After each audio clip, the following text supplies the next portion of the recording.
Hello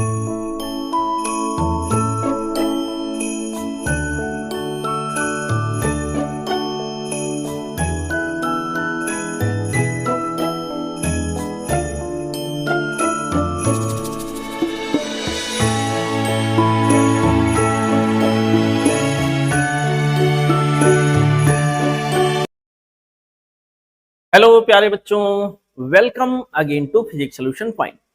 बच्चों, आप सभी के रिक्वेस्ट पर आज के वीडियो में मैं आपको एलएन मेजर टेस्ट नंबर 11 का सॉल्यूशन बताने जा रहा हूं। होपफुली ये सॉल्यूशन आप लोगों के लिए बेनिफिशियल होगा। जो भी आपकी प्रॉब्लम इसमें होगी वो प्रॉब्लम आज रिजॉल्व हो जाएगी। ठीक है, तो चलिए बिना देर किए कंटिन्यू करते हैं बेटा। यहाँ क्वेश्चन से पहला पार्ट होगा फिजिक्स में सेक्शन ये, ओके, जिसमें कि 1 to 35 number of questions included होंगे बच्चों। तो हम लोग जल्दी से कंटिन्यू करते हैं इसको क्वेश्चन नंबर 1 से। बहुत आसान सवाल, बहुत इजी सवाल आपसे पूछा गया है। और ये डायामैग्नेटिक मटेरियल के लिए हमसे ये पूछा गया है कि सर आप ये बताइए म्यू आर और टाई इनकी वैल्यू क्या होगी। Mu R in the sense बच्चों ये हो गया relative magnetic permeability. Diamagnetic material के लिए रिलेटिव मैग्नेटिक परमियाबिलिटी एक से थोड़ा सा कम होता है, ठीक है। और यहाँ होता है फॉर डायामैग्नेटिक। पैरा के लिए बच्चों म्यू आर की वैल्यू एक से थोड़ा सा ज्यादा होता है, हल्का सा ज्यादा होता है। यहाँ के अंदर ये होता है पैरा के लिए, पैरा मैग्नेटिक मटेरियल के लिए। फेरो के लिए म्यू आर की वैल्यू बच्चों एक से कहीं ज्यादा होती है, 1000 के आसपास होती है मेरे प्यारे बच्चों। ये होता है फेरो मैग्नेटिक मटेरियल के लिए, ठीक है। अब आ जाते हैं यहाँ पर मैग्नेटिक ससेप्टिबिलिटी चाई के ऊपर।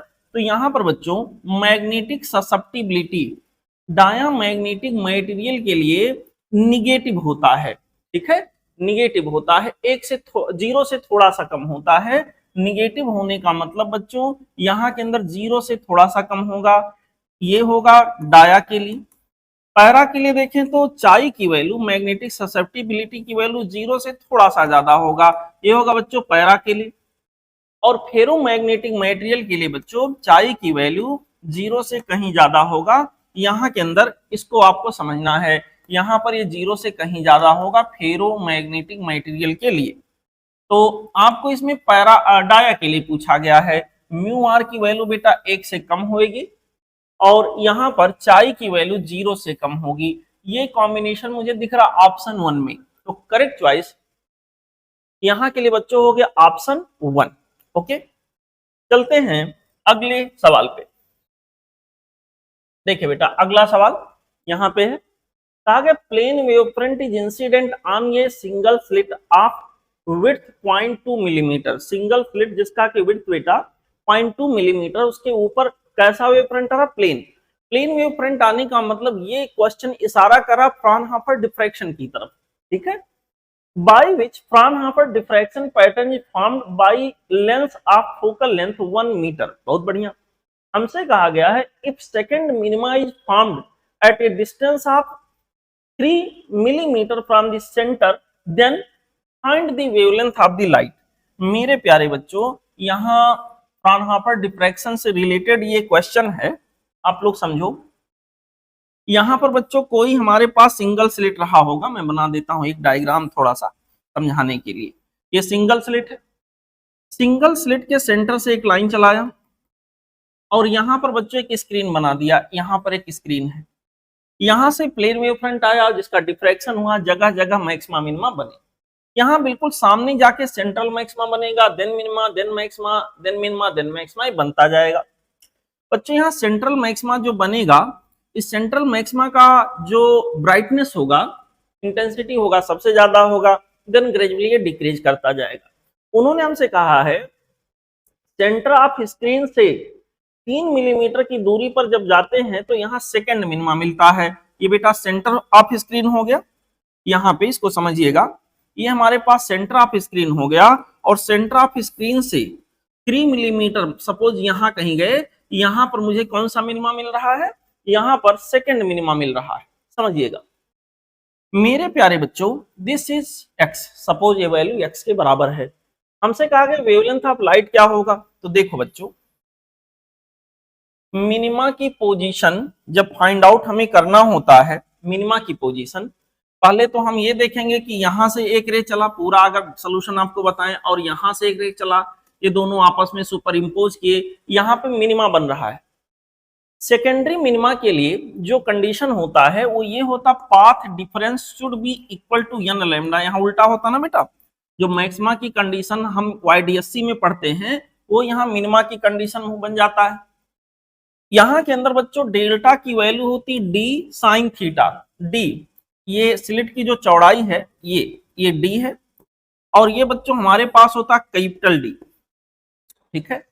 यहाँ के अंदर डी साइन थीटा ये पाथ डिफरेंस आता है, अगर आपने पढ़ा हो तो आपको याद होगा, d sine theta equal to यहाँ के अंदर मिनिमा के कंडीशन के लिए हो जाएगा एन लैम्डा। मेरे प्यारे बच्चों यहाँ डी साइन थीटा लगभग थीटा के बराबर होगा। थीटा यहाँ पर बच्चों ये वाला एंगल होगा, यहाँ सेंटर से चला दें, ये वाला एंगल थीटा है। यहाँ थीटा जो होगा और साइन थीटा दोनों लगभग बराबर होंगे, क्योंकि ये वैल्यू इसके रेस्पेक्ट में बहुत ज्यादा है। तो यहाँ पर बच्चों साइन थीटा की जगह हम थीटा लिख लेते हैं, इक्वल टू हो गया एन लैम्डा। अब यहाँ के अंदर ये जो मेरे पास एक स्लिट की चौड़ाई है, जिसको फिलहाल मैंने यहाँ डी लिखा है, डी थीटा के जगह पर हो जाएगा आर्क अपॉन रेडियस, यहाँ पर हो जाएगा x divided by capital D, this will be equal to n lambda, n lambda ऐसे हो गया। एक्स की वैल्यू बेटा यहाँ पर हमारे पास हो जाएगा n lambda capital D upon small d. Hopefully आपको डायरेक्ट भी याद होगा, और डायरेक्ट याद होना भी चाहिए एग्जाम के लिए। आपको समझाने के लिए मैंने पूरा प्रोसीजर बता दिया कहां से आता है। अब देखो यहां पर जो मिनिमा की दूरी उन्होंने बताया है वो 3 मिलीमीटर उसको बता रहे हैं, यक्स के जगह पर बेटा 3 मिलीमीटर। लैम्डा हमसे उन्होंने पूछ रखा है, तो यहाँ के अंदर लैम्डा की वैल्यू बच्चों हो जाएगा एक्स इंटू डी, डी यहाँ एक स्लिट की चौड़ाई है, डिवाइडेड बाई यहाँ के अंदर हो जाएगा बेटा n into capital D, that is lambda. चलिए रखते हैं, लैम्डा की वैल्यू हमारे पास हो जाएगा एक्स 3 मिलीमीटर, ये हो गया 3 इंटू 10 की power minus of 3 metre. Small d slit की विड्थ जो है वो 0.2 मिलीमीटर है, ये बेटा हो गया 0.2 इंटू 10 की पावर माइनस 3 मीटर हो जाएगा। अच्छा डिवाइडेड बाई यहाँ के अंदर एन कौन सा मिनिमा मिला है, सेकंड मिनिमा मिला है, तो एन की जगह हो गया 2, ठीक है। कैपिटल डी तो यहाँ नहीं दिया है, लेकिन जो लेंस फ्राउनहोफर डिफ्रैक्शन में यहाँ पर लगाया जाता है उसका फोकल लेंथ दिया है, तो कैपिटल डी लगभग ये वाले लेंस के फोकल लेंथ के बराबर होता है। तो यहाँ के अंदर बच्चों यहाँ कैपिटल डी के जगह पर फोकल लेंथ यूज कर लेंगे, जो कि हमको दिया गया 1 मीटर के बराबर है, यहाँ पर लिख दिया 1, ठीक है। इसको सॉल्व करके बच्चों आंसर निकालना है, ओके। इसको हम सॉल्व करेंगे, यहां से 10 बार जाएगा, ये पूरा सॉल्व करोगे तो आ जाएगा 3 इंटू 10 की पावर माइनस 6, ये देखिए 10 की पावर माइनस 6, एक 10 और ऊपर जाएगा तो 10 की पावर माइनस 7, इतना मीटर। अंगस्ट्राम में निकालेंगे 10 की पावर 10 से मल्टीप्लाई करेंगे तो आ जाएगा 3 इंटू 10 की पावर 3 अंगस्ट्राम, यानी 3000 अंगस्ट्राम। तो इसका जो आंसर हो गया बेटा कि जो लाइट यहाँ यूज हुआ होगा सर उसका वेवलेंथ कितना होगा, this will B 3000 angstrom, okay. Option यहाँ जो मैच कर रहा है वो हो गया ऑप्शन 2, ओके बेटा। चलते हैं अगले क्वेश्चन पे, देखिए क्वेश्चन नंबर 3 थियोरेटिकल है कंप्लीटली। कहा गया इलेक्ट्रोमैग्नेटिक वेव बेटा जब कहीं पर चलता है तो इलेक्ट्रोमैग्नेटिक वेव सपोज करिए वैक्यूम में चल रहा है, तो यहाँ पर इलेक्ट्रिक वेक्टर और इलेक्ट्रिक वेक्टर के परपेंडिकुलर डायरेक्शन में मैग्नेटिक वेक्टर, ये दोनों फ्लैक्चुएट होते रहते हैं। यहाँ पर सिचुएशन ये होता है कोई भी स्टैटिक नहीं होता है कि इलेक्ट्रिक फील्ड स्टैटिक हो मैग्नेटिक फील्ड वेक्टर स्टैटिक हो, नहीं, ये दोनों डायनेमिक कंडीशन में होते हैं।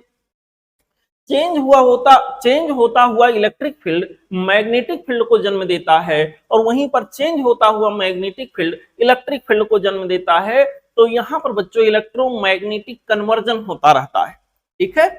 ऑप्शन देखते हैं, कहा constant E and B are there, नहीं सर यहाँ कांस्टेंट नहीं रहेगा, ऐसा कोई कॉन्सेप्ट यहाँ नहीं होता है। ऑसिलेटिंग ई प्रोड्यूसेस कांस्टेंट बी, नहीं, ऑसिलेटिंग मैग्नेटिक फील्ड को प्रोड्यूस करेगा, ना कि कांस्टेंट। ऑसिलेटिंग भी प्रोड्यूसेस कॉन्स्टेंटली, ये भी बात गलत हो गया। यहां पर फोर्थ कह रहा है oscillating E and B regenerate each other, यहां पर ऑप्शन 4 करेक्ट ऑप्शन हो गया। ठीक है बेटा, यहां पर ये एक दूसरे को रीजनरेट कर रहे होंगे। मेरे प्यारे बच्चों करेक्ट चॉइस हो गया ऑप्शन 4। ओके, चलते हैं अगले सवाल पे। देखिए अगला सवाल हमारे पास यहां पे है रेफ्रिजरेटर से। कहा गया है ये refrigerator absorbs 2000 calorie of heat from ice tray. Ice tray मतलब यहाँ सिंक की बात हो रही है। सिंक से 2000 कैलोरी का हीट एब्जॉर्ब कर रहा है। इफ कोएफिशिएंट ऑफ परफॉर्मेंस 4 हो then work done by the motor is. मेरे प्यारे बच्चों कॉन्सेप्ट इसका जो है पहले मैं वो आपको समझा दूं। वैसे तो ये सब पार्ट सिलेबस से हट चुका है लेकिन कोई बात नहीं, सवाल कर लीजिए। यहां पर बच्चों एक हमारे पास है, इसको कहेंगे सोर्स। एक पार्ट इसका होगा सोर्स जैसे कि हीट इंजन में, और यहां पर होगा बच्चों सिंक। ठीक है, यहाँ ये T2 टेम्परेचर पे T2 केल्विन पे है, ये T1 केल्विन पे है। हीट एनर्जी प्रॉपर्ली ये ज्यादा टेम्परेचर पे कम पे होता, अगर मैं इनको कनेक्ट कर दूं कोई कंडक्टिंग मटेरियल से तो हीट का फ्लो हाई टू लो होगा। लेकिन रेफ्रिजरेटर में यहाँ पर एक्सटर्नल एजेंट यूज होता है, ये हीट पंप लगा है और यहाँ पर बच्चों हीट पंप पर इलेक्ट्रिसिटी के द्वारा वर्क डन होता है, वो जिसके चलते हीट एनर्जी सिंक से खींचकर सोर्स को ऐसे सप्लाई कर दिया जाता है। मतलब जो आप कार्नोट इंजन में पढ़ते हो उसका जस्ट यहाँ अपोजिट होता है। सिंबल मैंने वैसे ही यूज कर लिया।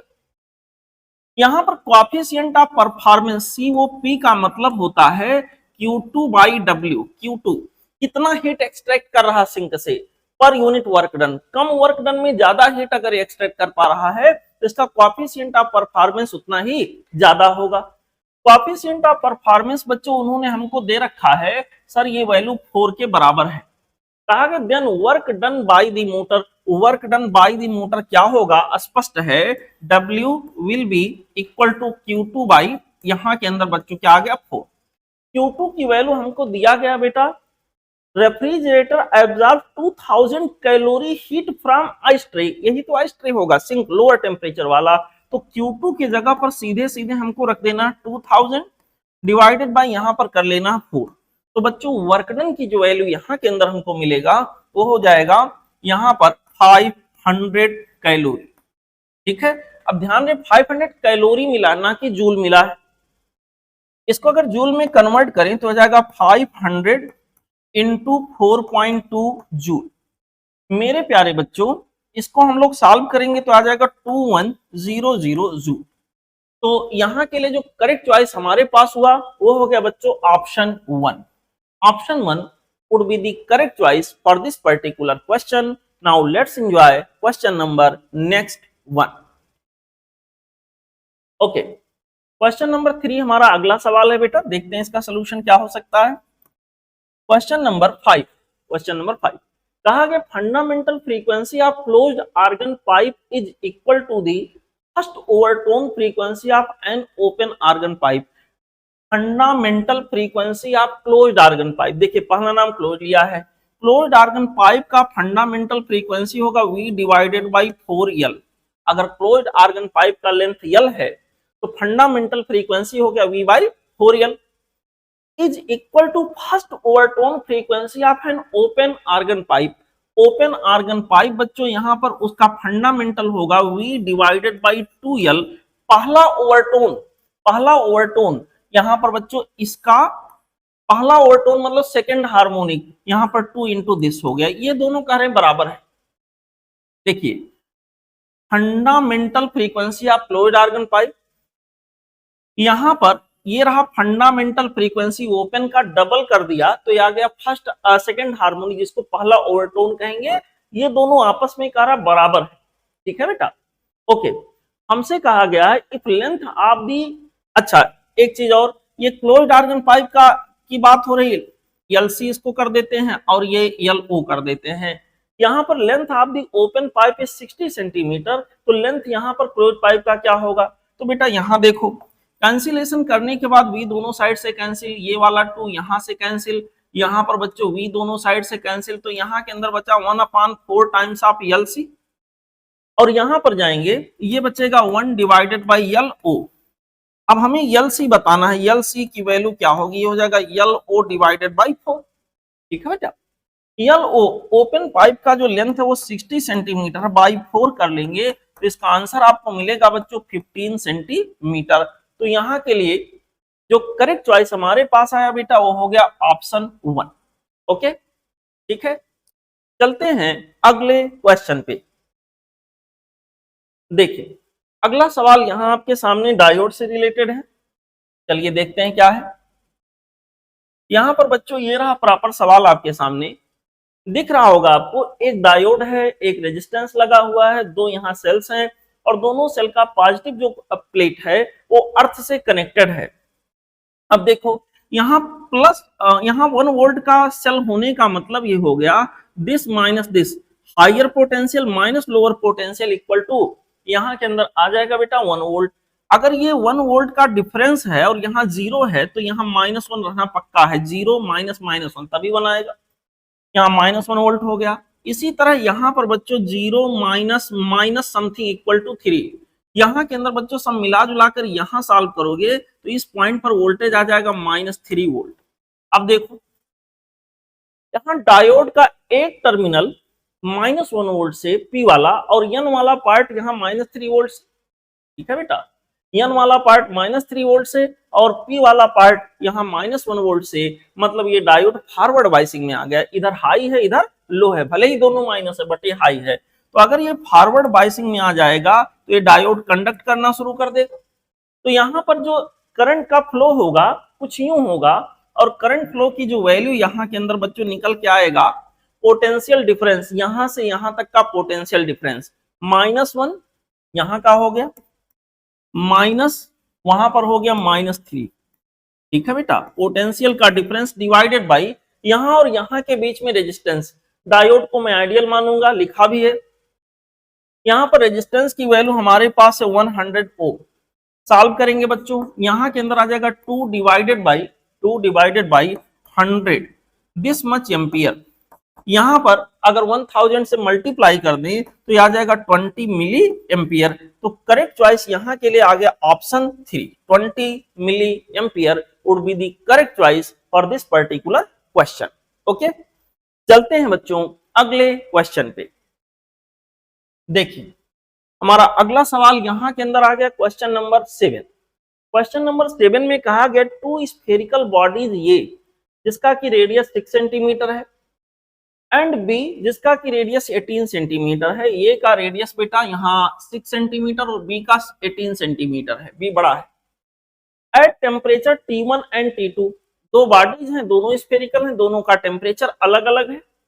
Maximum intensity in the emission spectrum of A is at 500 nanometre and in the B is at 1500 nanometre. बहुत बढ़िया। Considering them to be black bodies, मतलब कहने का उनको परफेक्ट ब्लैक बॉडी अगर मान लें, what will be the ratio of the rate of total heat radiated by A to that of B. तो बच्चों देखो इसमें दो लॉ यूज होगा। पहला जो कंडीशन दिया है वो मींस डिस्प्लेसमेंट लॉ को रिलेट कर रहा है। मींस डिस्प्लेसमेंट लॉ के अकॉर्डिंग हमें पता है कि टेम्परेचर जिस पर मैक्सिमम इमिशन होता है, मैक्सिमम इंटेंसिटी में रेडिएशन इमिट होता है, वो इनवर्सली प्रोपोर्शनल टू होता है लैम्डा। ठीक है बेटा, यहां पर हमको बताया गया है कि सर यहाँ के अंदर दो स्फेरिकल बॉडी हैं और दोनों के रेडियस हमको दिए गए T1 T2 500 nanometre 1500 nanometre 500 and 1500 पर इनके मैक्सिमम इमिशन हो रहे हैं। तो यहां से हम अनुमान लगा लेंगे TA divided by TB equal to lambda B divided by lambda A. Sir lambda B कितना है 1500 और लैम्डा ये कितना हमारे पास है, दिस इज 500। तो यहां से सॉल्व करने पर आ जाएगा 3/1। ठीक है, TA और TB का रेशियो हम लोगों ने यहाँ पर निकाल लिया, 3/1 हो गया। फिर उन्होंने दो बॉडी जो हैं उनके लिए मैक्सिमम इमिशन जो होगा, माफ करेगा, उनके लिए जो रेडिएशन का रेट होगा वो रेशियो पूछा है। यहाँ पर कितना radiant energy per unit time में इमिट होगा उस बॉडी के द्वारा डायरेक्टली प्रोपोर्शनल टू होगा टेम्परेचर की पावर 4 और यहाँ के अंदर आ जाएगा रेडियस जो भी है रेडियस का स्क्वायर इनफैक्ट होता है टेम्परेचर की पावर 4 इंटू एरिया, उसके डायरेक्टली प्रोपोर्शनल, और एरिया यहाँ रेडियस के स्क्वायर के प्रोपोर्शनल होगा। तो ये प्रोपोर्शनलिटी यहाँ पर बनेगी। तो अगर हम देखें P A by P B क्या होगा, तो आ जाएगा बच्चों T A by T B की पावर 4 मल्टीप्लाइड बाई, यहां के अंदर आ जाएगा बेटा R A divided by R B this whole की पावर 2। ठीक है, T A by T B अभी थोड़ी देर पहले हम लोग निकाल लिए, 3/1 आ रहा था, ये हमारे पास आ गया 3/1 की पावर 4, और यहाँ पर रेडियस जो पहले का है बेटा वो दिया गया 6 सेंटीमीटर, और अगले का रेडियस यहाँ के अंदर दिया गया 18 सेंटीमीटर। तो ये आपके पास आ जाएगा 6 बाई यहाँ पर आ गया 18 का स्क्वायर। सॉल्व करेंगे तो यहाँ पर ये कट होके 1/3 हो जाएगा, 1/3, 3/1 की पावर 4, 1/3 की पावर 2, तो ये बन जाएगा 3/1 की पावर 2। ठीक है, इसका आंसर आ जाएगा 9/1। इट मींस ऑप्शन में अगर हम जाते हैं तो यहाँ के लिए बेटा करेक्ट चॉइस जो हमारे पास होगा वो हो जाएगा ऑप्शन 4। इस सवाल में बेटा दो रूल्स लगे, एक लगा मींस डिस्प्लेसमेंट लॉ का रूल जिससे हमने टेम्परेचर का रेशियो पता कर लिया, दूसरा स्टीफेंस लॉ से डिराइव हुआ एक इक्वेशन, उससे मैंने हेल्प लिया और यहाँ चीजों को कोरिलेट किया। ठीक है, ओके बच्चों, चलते हैं अगले क्वेश्चन पे। देखिए हमारा अगला सवाल यहाँ के अंदर है question number 8। Current pendulum clock is 500 fast at temperature of 15 degree सी।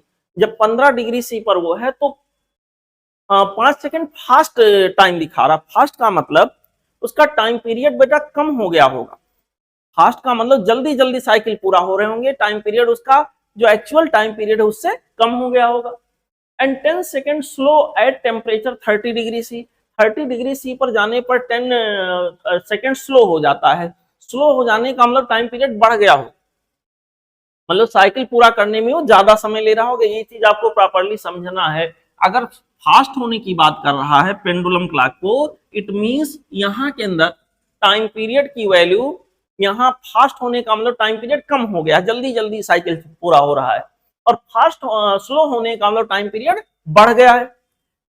यहाँ पर 30 डिग्री सेल्सियस पर वो स्लो हो जा रहा है, कितना सेकंड, 10 सेकंड, और 15 डिग्री सेल्सियस पर 5 सेकंड फास्ट हो जा रहा है। हमसे कह रहा what temperature does give correct time, कौन सा टेम्परेचर ऐसा होगा जिसपे वो करेक्ट टाइम देगा। बेटा मैं आपको प्रॉपर्ली समझाऊं पूरा, तो आपको ये फार्मूला याद है किसी सिंपल पेंडुलम का टाइम पीरियड स्क्वायर रूट के अंदर 2 पाई स्क्वायर रूट के अंदर L बाई जी। ठीक है, अब मान लो टेम्परेचर बढ़ाएंगे तो जो पेंडुलम है, सपोज जो मेटल वायर का बना हो, तो यहाँ के अंदर उसका लेंथ थर्मल एक्सपेंशन की वजह से बढ़ता है। तो इसको हम लोग ऐसे वहां पर लिख पाते हैं 2 पाई स्क्वायर रूट के अंदर L को लिखेंगे T डिग्री सेल्सियस पर L की वैल्यू, ये हमारे पास आ जाएगा बेटा L नॉट या L इनिशियल बोल सकते हो, चलो L इनिशियल बोल दिया। यहाँ पर होता 1 plus alpha into delta theta, temperature में होने वाला चेंज, डिवाइडेड बाई जी। ठीक है, यहाँ पर इसको हम लोग थोड़ा और सॉल्व करें तो कहानी कुछ ऐसे होगी, 2 पाई स्क्वायर रूट के अंदर L आई डिवाइडेड बाई जी, ऐसे आगे, और यहां पर आ जाएगा बेटा 1 plus alpha into delta theta की पावर हाफ कर दीजिए ऐसे। ठीक है बच्चों, अब यहाँ अप्रोक्सीमेशन थोड़ा सा हम लोगों को लगाना पड़ेगा। देखिए अप्रोक्सीमेशन ये होगा कि टाइम पीरियड की जो वैल्यू यहाँ पर हमारे पास होगा, इसको आप मान सकते हो टी इनिशियल टेम्परेचर पर टाइम पीरियड। ठीक है बेटा, ये आ गया टी इनिशियल, और यहां के अंदर आ जाएगा 1 plus half times of alpha into delta theta ऐसे। अब ये देखो, अगर मैं इसको प्रॉपर ओपन करूं तो t इक्वल टू आ जाएगा टी आई, टी इनिशियल, और यहां के अंदर ये हमारे पास आ जाएगा टी इनिशियल को मैं ओपन कर रहा हूं ब्रैकेट को, plus half times of alpha into delta theta into T initial. तो यहाँ पर t minus T initial, t final एक तरह से हो गया, minus T initial equal to आ जाएगा half times of alpha into delta theta into T initial ऐसे। ठीक है बेटा, अब डेल्टा थीटा क्या है, अगर हमने यहाँ T final minus T initial कहा है तो यहाँ डेल्टा थीटा हमारे पास क्या होगा, ये भी theta final minus theta initial होगा, तो इसको ऐसे लिख लें, T minus of T initial equal to half times of alpha into theta final minus theta initial. Theta final को थीटा ही लिख देते हैं। यहां के अंदर बच्चों कुछ इस तरह से हो जाएगा, theta final minus theta initial into T initial ऐसे। अब देखो दो सिचुएशन आपको सवाल नहीं दे रखा है। पहला सिचुएशन कह रहा 5 सेकंड फास्ट है। 5 सेकंड फास्ट का मतलब बेटा टाइम पीरियड कम हो गया होगा। टाइम पीरियड कम हो गया तो कम माइनस ज्यादा करेंगे, कम माइनस ज्यादा, तो t माइनस टी इनिशियल की वैल्यू 5 है, बट यहाँ -5 हो जाएगा क्योंकि कम हो चुका है टाइम पीरियड। -5 इक्वल टू हो जाएगा half times of alpha into delta theta. Delta theta theta final temperature यहां पर हमको दिया 15 डिग्री सी, 15 डिग्री सी, यहां पर 15 degree C minus theta initial into T initial ऐसे आ गए। और यहां दूसरा केस कह रहा है 10 सेकेंड फास्ट होने की बात कर रहा है, 10 सेकेंड माफ करिएगा स्लो होने की बात कर रहा है। स्लो होने का मतलब जो फाइनल टाइम पीरियड रहा होगा वो ज्यादा हो गया होगा, तो t माइनस टी इनिशियल की वैल्यू हमारे पास प्लस में आ जाएगा 10 इक्वल टू हो जाएगा half times of alpha delta theta. इस बार 30 डिग्री सी की बात हुई, 30 minus of initial temperature into T initial. अब ये दो इक्वेशन मिल गए बच्चों, इन दोनों को डिवाइड कर लेते हैं। इन दोनों को डिवाइड करेंगे तो आ जाएगा -1/2 equal to half alpha cancel हो जाएगा, 15 minus of theta initial divided by 30 minus of theta initial. इसको सॉल्व करेंगे, -30 plus of theta initial equal to हो जाएगा, यहां के अंदर आ जाएगा बच्चों ये 30 हो जाएगा माइनस ऑफ 2 थीटा इनिशियल ऐसे हो गया। इसको इधर ले आइए तो 3 times of theta initial equal to हो गया 60, और इस तरह से थीटा इनिशियल की वैल्यू हमारे पास हो जाएगा 60/3, और यहां पर आ जाएगा 20 डिग्री सी। तो इसका जो प्रॉपर आंसर हो गया, करेक्ट आंसर हो गया 20 डिग्री सी। ऐसा टेम्परेचर रहा होगा जिस पर पेंडुलम करेक्ट टाइमिंग दिखा रहा होगा। बच्चों option 2 is the correct option. ठीक है, होपफुली ये सवाल आपको समझ में आया होगा बेटा। ऐसे सवाल के लिए इसको एज ए फार्मूला आप याद रख सकते हो कि ये पूरा डिराइव ना करना पड़े, इसको एज ए फार्मूला आप दिमाग में रख सकते हो। अगर एग्जैक्टली ऐसा सवाल आ रहा है इसी पैटर्न पे तो आप डायरेक्ट अप्लाई कर सकते हो। ठीक, चलते हैं अगले सवाल पे। हमारा अगला क्वेश्चन यहां के अंदर है बच्चों, यहां पर अगला क्वेश्चन हमारे पास है क्वेश्चन नंबर 9। चलिए देखते हैं क्या है। क्वेश्चन नंबर 9 में कहा गया है ये photon and an electron have equal energy E. Photon और इलेक्ट्रॉन दोनों की एनर्जी ई है, तो हमसे कहा lambda photon lambda of electron का रेशियो बताइए। Lambda of photon upon lambda of electron का रेशियो। देखो बेटा फोटॉन की जो एनर्जी होगी E equal to hc by lambda, तो लैम्डा की वैल्यू फोटॉन के लिए हो जाएगा hc/e। ठीक है, एनर्जी दोनों की ही बराबर बताई गई है। जब इलेक्ट्रॉन के लिए हम सोचेंगे तो प्रॉपर्ली इलेक्ट्रॉन की काइनेटिक एनर्जी की बात करेंगे, और इलेक्ट्रॉन का वेवलेंथ मतलब इलेक्ट्रॉन का डी ब्रोगली इलेक्ट्रॉन के मोशन के साथ जो मैटर वेव एसोसिएट होगा उसका वेवलेंथ। तो यहाँ के अंदर बच्चों आ जाएगा h divided by p। p को लीनियर मोमेंटम को हमें एनर्जी के टर्म में लिखना है यहाँ पे, तो बच्चों यहाँ पर आ जाएगा स्क्वायर रूट के अंदर 2 times of m into kinetic energy of electron जो कि E के ही बराबर है, ऐसे आ गए। ठीक है, इसको सॉल्व करना, h को चलिए कैंसिल कर देते हैं, और इस तरह से ये वैल्यू हमारे पास हो जाएगा c/e, ये ऊपर पहुंच गया स्क्वायर रूट के अंदर 2 टाइम्स ऑफ m इंटू ई। ठीक है बेटा, इस तरह से lambda of photon divided by lambda of electron का जो रेशियो होगा, इस E को इसके अंदर लेके जाएंगे तो आ जाएगा c स्क्वायर रूट के अंदर बेटा यहाँ पर आ जाएगा 2m E divided by E का स्क्वायर, एक ही कैंसिल हो जाएगा। तो ये जो प्रोपोर्शनलिटी पूछा है lambda of photon divided by lambda of electron will be proportional to, देखिए c लाइट की स्पीड वैक्यूम में कांस्टेंट है, m मास ऑफ इलेक्ट्रॉन है जो कि यहाँ कांस्टेंट है, चेंज नहीं होगा। यहाँ पर बच्चों 2 कांस्टेंट है। जहां तक प्रोपोर्शनलिटी की बात है ये रेशियो इनवर्सली प्रोपोर्शनल टू हो जाएगा स्क्वायर रूट के अंदर ई। ठीक है बेटा, यहाँ प्रोपोर्शनल टू पूछा है, यहां पर प्रोपोर्शनल टू शब्दों में यूज किया है, तो proportional to 1 by square root E. ठीक, करेक्ट चॉइस यहां के अंदर आ गया ऑप्शन 2। ओके बेटा, चलते हैं अगले क्वेश्चन पे। हमारा अगला सवाल जो यहां के अंदर है बच्चों, ये देखिए क्वेश्चन नंबर 10। इसमें कहा गया है ये prism angle of minimum deviation, और ये prism angle of minimum deviation is 30 degree and prism angle is 60 degree. बहुत बढ़िया। Refractive index of prism material, मेरे प्यारे बच्चों डायरेक्ट फार्मूला बेस्ड सवाल है। किसी प्रिज्म का रेफ्रैक्टिव इंडेक्स बाहरी मीडियम के रेस्पेक्ट में, ये हमारे पास बाई फार्मूला ऐसे आएगा साइन आई। मिनिमम डेविएशन के केस में अगर निकालें तो डेल्टा मीन प्लस ये by 2 divided by sine r, r के जगह पर हो जाएगा ये बाई 2। ठीक है बच्चों, देखो ध्यान से, ये हो गया sine delta mean plus A by 2। Delta mean minimum deviation यहाँ 30 डिग्री का है, प्लस ये प्रिज्म एंगल यहाँ के अंदर बच्चों 60 डिग्री का है, divided by 2 divided by sign A by 2। Prism angle 60 है, 60 बाई 2 कर लेते हैं। ठीक है बेटा, यहां पर देखो ये आपका आ जाएगा 90 बाई 2 यानी साइन 45, और साइन 45 की वैल्यू आ जाएगी 1 by square root 2। This whole much is divided by sine 30, और साइन 30 की वैल्यू यहां के अंदर बच्चों जो हमारे पास आ जाएगा 1 बाई 2। सॉल्व करेंगे 2 बाई स्क्वायर रूट 2, तो यहां पर आ गया स्क्वायर रूट 2। इसका मतलब जो यहाँ के लिए करेक्ट चॉइस हमारे पास आया वो हो गया बच्चों option 3। Option 3 would be the correct choice for this particular question. Now let's enjoy question number next one. देखिए अगला सवाल बेटा यहां पर हमारे पास है क्वेश्चन नंबर 11, 11वां प्रश्न। हमसे कह रहे हैं figure shows cross sectional view of the hollow cylindrical conductor with inner radius capital R and outer radius 2 times of capital R। बहुत बढ़िया। Cylinder is carrying uniformly distributed current I along its axis।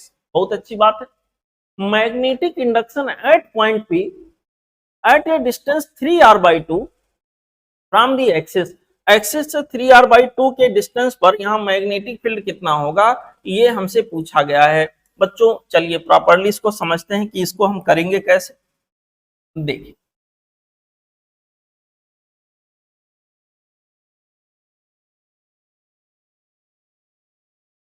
ये मैं अलग से इस part को निकाल लिया। ये कोई सिलिंड्रिकल पाइप है बेटा जिसका इनर और आउटर रेडियस मेंशन है। इसमें से करंट जा रहा है। हो सकता है करंट ऐसे जा रहा हो, ये पाइप ऐसे रखा हुआ है, या हो सकता है ऐसे जा रहा हो। इसका वाल जो है इसी में से करंट जा रहा होगा।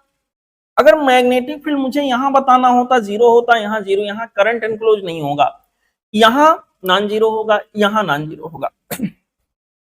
तो हम लोग यहां लगाएंगे एम्पियर सर्किटल लॉ, और एक यहां लूप हम लोग कंसीडर करेंगे। एक ऐसा लूप कंसीडर करेंगे बच्चों जो पॉइंट P से होके गुजर रहा हो। एक ऐसा लूप हम लोग कंसीडर करेंगे जो कि पॉइंट P से होके पास हो रहा हो, और यहाँ पे पॉइंट P से पास होता हुआ एक लूप यहाँ पर हमने दिखा दिया। यहाँ पर मैग्नेटिक फील्ड की इंटेंसिटी हमने मान लिया B है। तो यहां पर एम्पियर सर्किटल लॉ का जो सिंप्लीफाइड वर्जन होता है सिमेट्रिक लूप के लिए, आपने पढ़ा होगा B into L, L for length of the loop. ठीक है बेटा, इक्वल टू होगा mu naught times of current enclosed with in the loop. अब ये वाला जो लूप है बच्चों, इसके अंदर कितना करंट, यहाँ इन सारी जगहों से करंट फ्लो हो रहा होगा, इसके अंदर कितना करंट एनक्लोज होगा वी डोंट नो, बट इतना हमें जरूर पता है कि यहाँ पर पूरे पाइप से ये वाला जो पार्ट है यहाँ से आई करंट फ्लो हो रहा है, लेकिन इसके अंदर कितना करंट इसके अंदर एनक्लोज हुआ नहीं पता, हमने मान लिया आई डैश। ठीक है, अब आई डैश की वैल्यू अगर कोई तरीका निकाल कर हम लोग फाइंड आउट कर लें तो काम बन जाएगा। चलिए कोशिश करते हैं। यहाँ पर आई डैश को निकालने का हम लोग प्रयास करते हैं। बच्चों आप लोग देखो, समझो, सीखो, आगे बढ़ो। अब देखो करंट यूनिफॉर्म नेचर का है, तो यहाँ पर हर जगह से इसके अंदर जितना पार्ट है उपलब्ध है उसमें से इक्वल डेंसिटी का करंट निकल रहा होगा, मतलब करंट पर यूनिट एरिया हर जगह सेम रहा होगा। तो बेटा जे कहीं भी हम निकालेंगे, जे और जे कहीं के लिए भी हम देखें सेम होगा। मान लेते हैं इसके लिए अगर मैं जे की वैल्यू फाइंड आउट करूं कि इसके अंदर क्या होगा, इसके अंदर, तो जे का मतलब होगा current I dash upon area, ये वाला एरिया प्रॉपरली हम लोग लेंगे ये, तो यहां का एरिया आ जाएगा आउटर सर्कल, ये देखिए जो बन रहा है इसका एरिया, यहां पर आ जाएगा पाई 3/2 आर का स्क्वायर यानी 9r² 4 माइनस, इतने को माइनस कर देते हैं, यहां के अंदर बच्चों ये आ जाएगा पाई r²। एक करंट डेंसिटी मैंने इसके अंदर निकाला, करंट डेंसिटी हर जगह से माना है, पूरे इतने पार्ट के लिए करंट डेंसिटी निकालें तो आ जाएगा आई डिवाइडेड बाई, यहां पर बच्चों ये टोटल एरिया निकालकर इसको माइनस कर देना है, यहां पर हो जाएगा पाई r², और r की वैल्यू यहां पर बाहरी के लिए 2r है तो यहां पर आ जाएगा 4r², तो 4 पाई r² डायरेक्टली लिख देते हैं, माइनस यहां के अंदर आ जाएगा पाई r²। चलिए सॉल्व करते हैं, सॉल्व करेंगे बच्चों तो ये आ जाएगा आई डैश डिवाइडेड बाई, ध्यान से समझिएगा आप लोग, आई डैश डिवाइडेड बाई, यहां के अंदर आ जाएगा बच्चों 5/4 टाइम्स ऑफ पाई r², यहां पर आ जाएगा I divided by 3 pi r², ऐसा कुछ आ गया। अब यहां पर पाई r² से कैंसिल हो जाएगा, यहां पर बच्चों कैंसिलेशन करने के बाद देखिए हमें क्या मिला, आई डैश जो यहां से मैं निकाल रहा था 5/4 डायरेक्टली यहां चला जाएगा, 5/4 यहां ले जाएंगे तो आ जाएगा 5 डिवाइडेड बाई 4 इंटू 3, यहां पर 12 हो गया, 5/12 ऐसे आ गया इंटू आई। अब देखो ये जो मैंने यहां बताया था इसमें आई डैश की वैल्यू रख देनी है और यल की वैल्यू रख देनी है, तो यहां पर इक्वेशन नंबर 1 को रिकॉल करते हैं, इक्वेशन नंबर 1 आ जाओ, तो यहां बी इंटू यल, लूप का लेंथ, ये वाले लूप का लेंथ लेंगे बेटा, ये वाले लूप का लेंथ हमारे पास 2 पाई आर, और आर की वैल्यू इसके लिए कितना है 3r/2, ठीक, equal to mu naught times of current enclose, mu naught times of current enclose, current enclose यहां पर हमारे पास आई डैश है जो कि 5/12 आई के बराबर है, 5/12 आई के बराबर है। इसको हम लोग सॉल्व करेंगे बेटा, तो यहां के अंदर देखते हैं क्या आ जाएगा, सॉल्व करने के बाद b की वैल्यू हमारे पास आ जाएगा, यहां पर देखिए ये वाला 2 यहां से डायरेक्टली कैंसिल हो गया, 5 म्यू नॉट 5/12 और 12 में 3 और आके मिल जाएगा, मल्टीप्लाई हो जाएगा, तो यहां पर हो जाएगा 5/36 म्यू नॉट इंटू आई, यहां के अंदर हो गया बेटा mu naught into I divided by यहां के अंदर आ जाएगा बच्चों 36 ऑलरेडी लिख चुका हूं, और यहां पर आ जाएगा पाई आर, 36 पाई आर। तो अगर मैं मैच कराऊं तो करेक्ट मैचिंग यहां पर बच्चों जो हमारा हो रहा है वो है option 4, option 4 is the correct choice for this particular question. Okay, चलते हैं अगले क्वेश्चन पे। देखिए हमारा अगला सवाल है question number 12, when a metal surface is illuminated with monochromatic light of wavelength lambda, the stopping potential is 5 V0। जब बेटा किसी मेटल के सरफेस को मोनोक्रोमेटिक लाइट, एक ही कलर की एक ही वेवलेंथ की जो लाइट हो, लैम्डा से इल्यूमिनेट किया जा रहा, तो उस समय स्टॉपिंग पोटेंशियल की वैल्यू 5 टाइम्स ऑफ V0 के बराबर है। बहुत अच्छी बात है। When the same metal surface is illuminated with light of wavelength 4 lambda, stopping potential उस समय V0 के बराबर आ रहा है। तो कहा गया threshold wavelength for this surface. बेटा हमें पता है ऐसे सवाल में क्या होता है कि फोटान जो एनर्जी लेकर आ रहा है, समझिएगा ध्यान से, फोटान जो एनर्जी लेकर आ रहा है hc/लैम्डा, पहले लैम्डा वेवलेंथ है तो फोटान की एनर्जी hc/लैम्डा रही होगी। इसका कुछ हिस्सा वर्क डन में खर्च होगा, बाकी हिस्सा यहां पर बच्चों खर्च हो जाएगा के मैक्स के रूप में, और के मैक्स को अगर स्टॉपिंग पोटेंशियल से रिलेट करें तो E इंटू V0 होता है। V naught stopping potential, V naught की जगह पहले केस में क्या है 5 वी नॉट, तो यहाँ के अंदर बच्चों हो गया 5 टाइम्स ऑफ वी नॉट, यानी इसको लिखेंगे तो आ जाएगा 5 ई वी नॉट। यहां पर समझिएगा E into stopping potential 5 V naught, 5 मैंने यहां लिख दिया। ठीक, अब देखो दूसरे केस में कह रहा कि अगर वेवलेंथ लैम्डा की बजाय 4 लैम्डा डाला गया, मानी कि कम एनर्जी का फोटॉन आ रहा है, तो इस समय hc बाई 4 लैम्डा, तो उस समय स्टॉपिंग पोटेंशियल की जो आवश्यकता, क्योंकि मेटल वही है तो वर्क फंक्शन वही रहेगा, इस बार स्टॉपिंग पोटेंशियल केवल और केवल चाहिए होता है ई नॉट वी नॉट के बराबर, तो ई इंटू क्या हो गया वी नॉट। हमसे पूछा थ्रेशोल्ड वेवलेंथ क्या होगा, थ्रेशोल्ड वेवलेंथ बेटा W के अंदर, वो मैं यहाँ वर्क फंक्शन के अंदर छुपा हुआ है, तो हम एक काम कर लेते हैं, काम ये कर लेते हैं कि यहाँ पर बच्चों ईवी नॉट को हटाने का प्रयास करते हैं। ईवी नॉट को हटाने का प्रयास हम ऐसे करेंगे, इस पूरे इक्वेशन को 5 से मल्टीप्लाई कर लेते हैं 5 से, और यहाँ माइनस कर लेते हैं। जब ऐसा करेंगे तो क्या होगा, -5 V naught 5 V naught cancel हो गया, -5W प्लस W यहाँ के अंदर हो जाएगा बच्चों -4 times of W, equal to यहां पर आ गया HC डिवाइडेड बाई 4 लैम्डा, यहाँ ये माइनस में है HC, अच्छा 5 भी मल्टीप्लाई होगा 5/4 HC divided by lambda, plus हो जाएगा, माइनस में प्लस में ये आ जाएगा, तो यहाँ के अंदर बच्चों सब मिला जुला के आ जाएगा -1/4 times of HC by lambda. ठीक है, इसको सॉल्व किया जाएगा, माइनस दोनों साइड खत्म हो गया, 1/4 HC by lambda equal to 4 times of W, और W के जगह पर बेटा यहां पर हमारे पास हो जाएगा HC by lambda naught, HC by lambda naught, यही थ्रेशोल्ड वेवलेंथ होगा, HC से कैंसिल हो गया, और इस तरह से लैम्डा नॉट की वैल्यू हमारे पास आ जाएगा 16 टाइम्स ऑफ लैम्डा। ठीक है, तो यहाँ के लिए जो प्रॉपर आंसर हो गया, करेक्ट चॉइस हो गया 16 लैम्डा, यानी ऑप्शन 3। ठीक है बच्चों, चलते हैं अगले क्वेश्चन पे। देखिए क्वेश्चन नंबर 13 में हमसे कह रहे हैं, if heat is supplied to an ideal gas in an isothermal process, किसी आइडियल गैस को आइसोथर्मल प्रोसेस में अगर हम हीट सप्लाई करते हैं तो क्या होता है। बेटा आइसोथर्मल प्रोसेस में जब आप हीट सप्लाई करोगे तो यहां पर एक्सपेंशन का प्रोसेस होगा। ये देखो, ये कोई पिस्टन रहा, कोई यहां पर बच्चों सिलेंडर हम आप करेगा, यहाँ पिस्टन लगा है, इसके अंदर कोई गैस भरा हुआ है।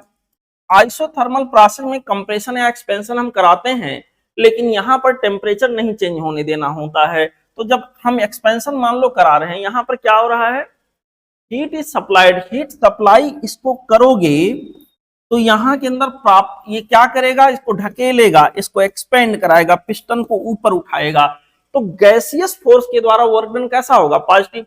जिधर से गैसियस फोर्स लगा, जिस डायरेक्शन में गैसियस फोर्स लगा उधर ही पिस्टन मूव किया, उधर ही एक्स का एक्सपेंशन हुआ, उधर ही डिस्प्लेसमेंट हुआ, तो work done bye gaseous force क्या होगा, पॉजिटिव।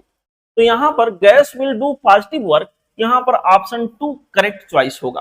ठीक है बेटा, यहाँ पर option 2 would be the correct choice for this particular question.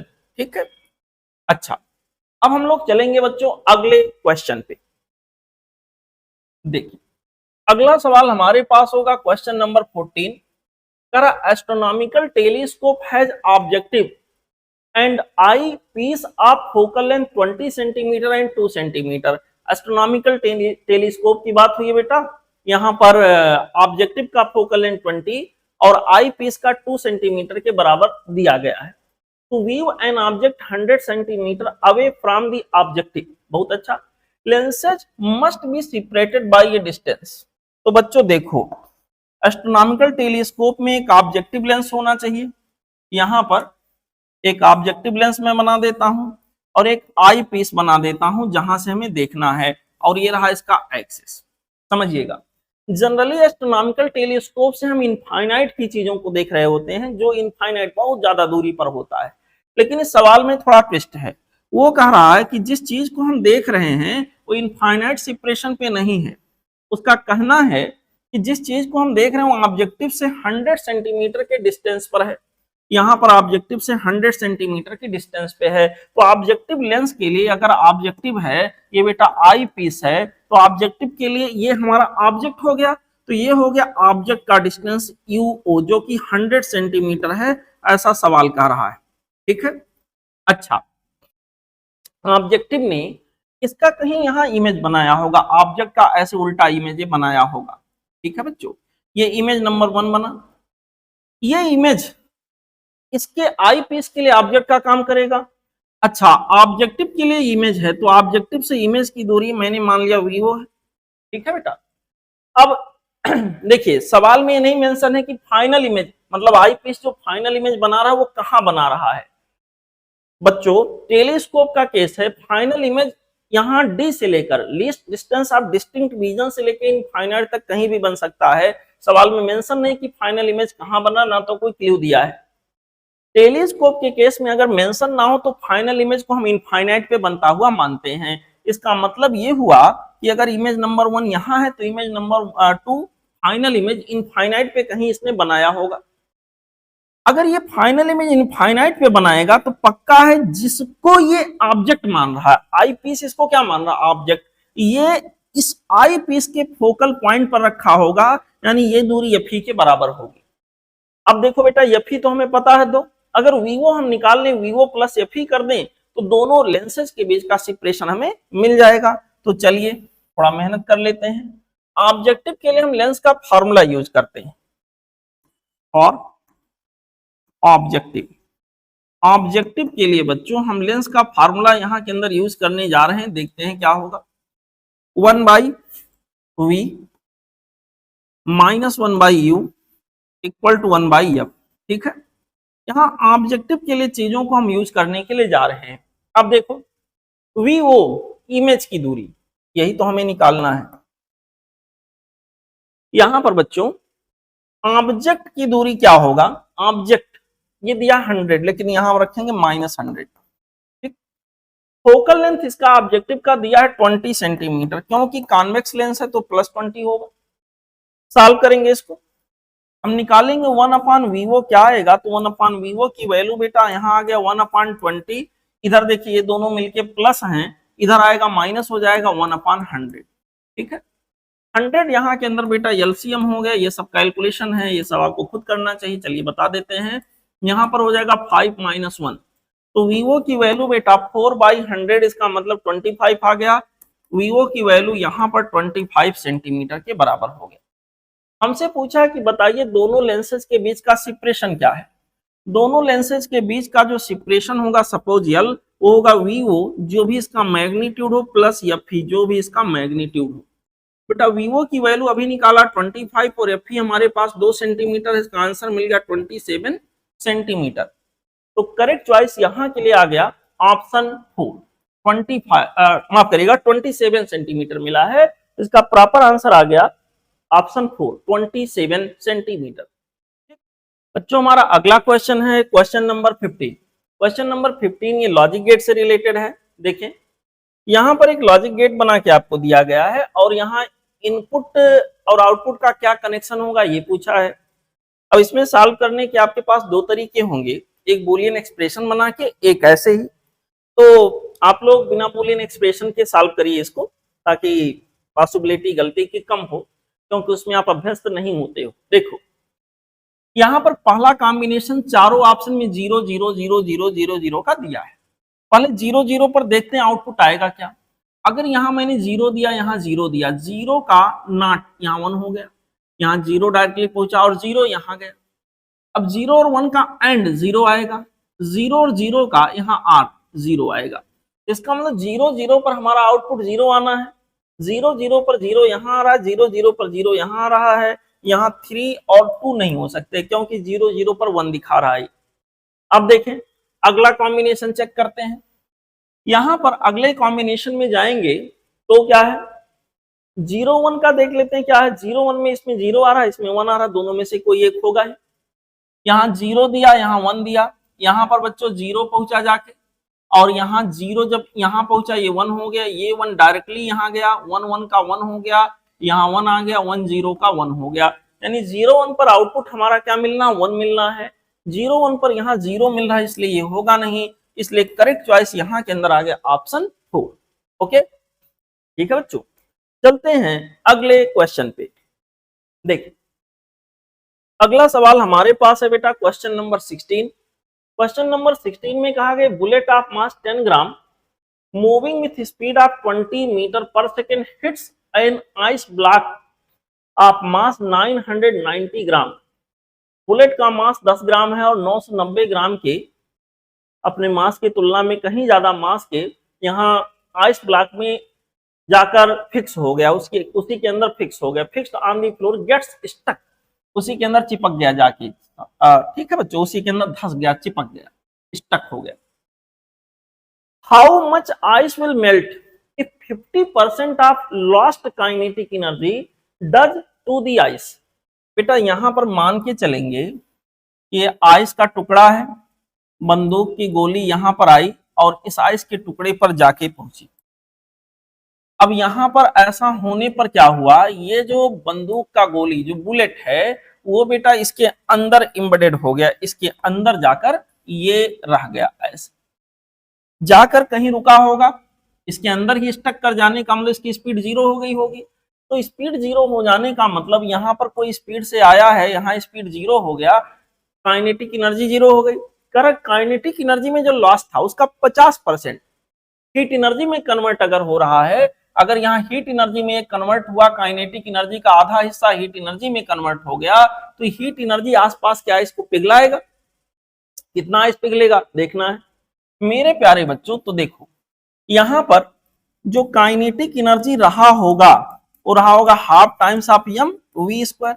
Kinetic energy का आधा हिस्सा half times of kinetic energy gets converted into heat energy and this heat energy will be utilised to melt the ice. Suppose M mass ice का यहाँ के अंदर melt हुआ तो by formula आ जाएगा एम इंटू एल। ठीक है बेटा, अब देखो यहां पर ध्यान से देखिए, काइनेटिक एनर्जी जो हमारे पास यहां पर बच्चों आएगा, इसको हम निकाल लेते हैं प्रॉपरली अलग से। काइनेटिक एनर्जी हमारे पास आएगा half times of M V square. देखो बेटा half times of mass, mass ice का यहाँ के अंदर दिया है 10 ग्राम, 10 इंटू 10 की पावर -3 किलोग्राम हो गया। V square in the sense 20 का स्क्वायर 400 आ गया, 400 आ गया। बेटा यहाँ के अंदर ये देखिए ये हो गया 10 की पावर -2, यहाँ से खत्म हो जाएगा 4/2 यानी 2 जूल। काइनेटिक एनर्जी जो यहाँ ओरिजिनल आइस बंदूक की गोली का था, बुलेट का था, वो 2 जूल के बराबर था। अच्छा 2 जूल के बराबर अगर था तो कितना कैलोरी रहा होगा, 2 इंटू 4.2 कैलोरी के बराबर रहा होगा। ठीक है बेटा, तो यहाँ के अंदर हम लोग इसको लिख देते हैं half times of 2 into 4.2 calorie. इतना कैलोरी हीट यहाँ के अंदर काइनेटिक एनर्जी का आधा पार्ट अगर देखें तो इतना कैलोरी हीट डेवलप करेगा ये, और यही हीट आइस को पिघलाने जा रहा है। यहाँ यम देखिए ये हमने अब सीजीएस में माफ करेगा कैलोरी में बना दिया है, और यहाँ मैं इसको लिखूंगा यल को 80 ग्राम माफ करेगा 80 कैलोरी पर ग्राम, यहाँ के अंदर 80 लिख दिया। अब यम की वैल्यू हमें ग्राम में मिल जाए बच्चों, यहाँ के अंदर इसको हम सॉल्व करेंगे तो मास इक्वल टू हो जाएगा 4.2 डिवाइडेड बाई 80 दिस मच ग्राम। इसको आप लोग थोड़ा मेहनत करिएगा, इसका सॉल्व करने पर जो आंसर मिलेगा 0.0029 के आसपास मिलेगा, लगभग में आप इसको अप्रोच कर लोगे 0.003 ग्राम। ठीक है, इतना ग्राम आइस को मेल्ट करा पाएगा, तो ऑप्शन यहाँ के अंदर बच्चों हो गया ऑप्शन 3। ठीक है, ओके चलते हैं बेटा अगले सवाल पे। देखिए अगला क्वेश्चन जो यहाँ के अंदर हमारे पास है बच्चों वो है क्वेश्चन नंबर 17। क्वेश्चन नंबर 17 में कहा गया है इलेक्ट्रॉन जम्प्स फ्रॉम ये level n equal to 4 to n equal to 1। देखिए यहाँ पर इस सवाल का सलूशन देख रहे हैं, n इक्वल टू 4 से n इक्वल टू 1 में कोई इलेक्ट्रॉन का ट्रांजिशन ऐसे हुआ है। ट्रांजिशन जब हुआ होगा तो यहां से कोई फोटॉन निकला होगा। ठीक है बेटा, हमसे कहा गया है अच्छा ये फोटॉन का कोई अपना वेवलेंथ रहा होगा। Momentum of the required hydrogen hydrogen का जो रिकॉइल होगा उसका मोमेंटम क्या होगा। अब देखो बेटा, ये मान लो हाइड्रोजन एटम है, यहाँ जो है फोटान के निकलने से पहले की स्थिति ये रेस्ट में रहा होगा, और जब फोटान निकला होगा तो जो हाइड्रोजन है, फोटान अगर इधर जा रहा है, ये फोटान है सी स्पीड से जा रहा है, तो यहाँ मोमेंटम की वैल्यू 0 थी, तो अभी भी नेट मोमेंटम 0 होना होगा। तो जितने मोमेंटम से फोटान जा रहा होगा, समझिएगा, जितने मोमेंटम से फोटान जा रहा उतने मोमेंटम से यहाँ हाइड्रोजन भी आगे बढ़ रहा होगा।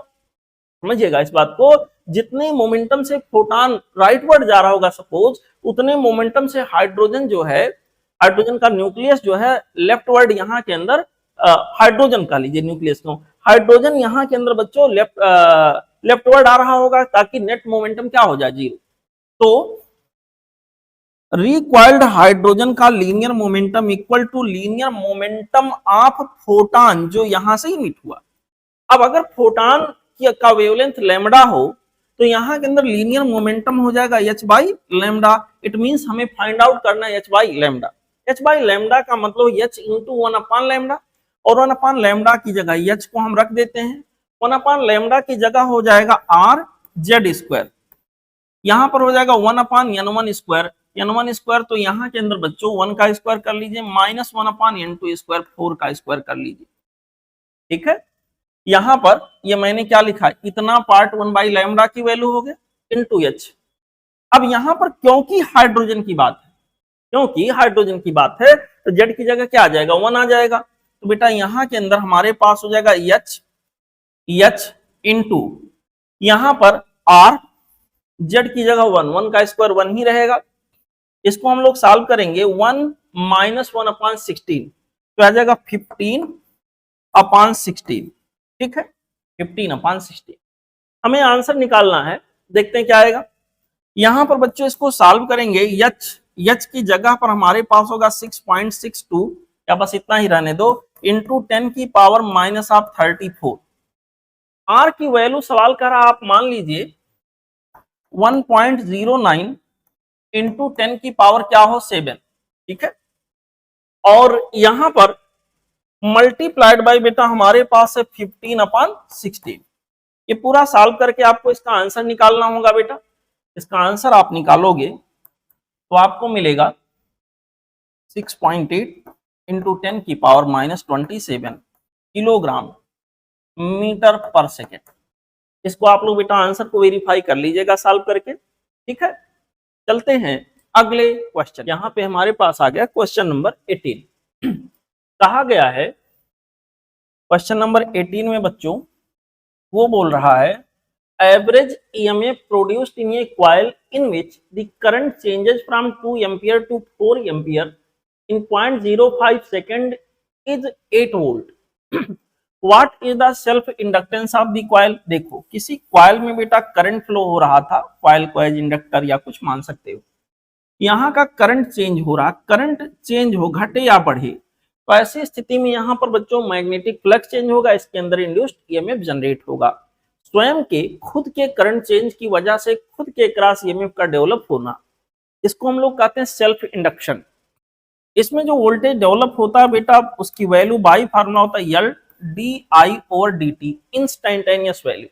और अगर एवरेज के हिसाब से देखें तो डेल्टा आई ओवर डेल्टा टी। ठीक है, यहाँ क्योंकि हमें केवल मैग्नीट्यूड पर चर्चा करनी है तो केवल मैग्नीट्यूड लेके चलेंगे। यहाँ 8 वोल्ट प्रोड्यूस हो रहा है, यल की वैल्यू आपसे पूछ रखा है, करंट जो चेंज हो रहा है 2 से 4 एम्पियर बढ़ रहा है, यानी डेल्टा आई की वैल्यू यहाँ 4 और 2 का अंतर यानी 2 आ गया। और समय कितना लग रहा है, यहाँ के अंदर 0.05 सेकेंड का टाइम लगा हुआ है। बच्चों इसको हम लोग सॉल्व करेंगे, यल की वैल्यू आ जाएगी 0.05 मल्टीप्लाइड बाई 8 डिवाइडेड बाई 2। ठीक है, यहाँ ये 4 हो गया। सॉल्व किया, यल यानी कि सेल्फ इंडक्टेंस की वैल्यू यहाँ के अंदर हो गया 0.2 हेनरी। ठीक है, यही हमारा आंसर हो जाएगा, और इस तरह से यहाँ के लिए करेक्ट चॉइस आ जाएगा बच्चों ऑप्शन 2। ओके, ठीक है, चलते हैं बच्चों अगले क्वेश्चन पे।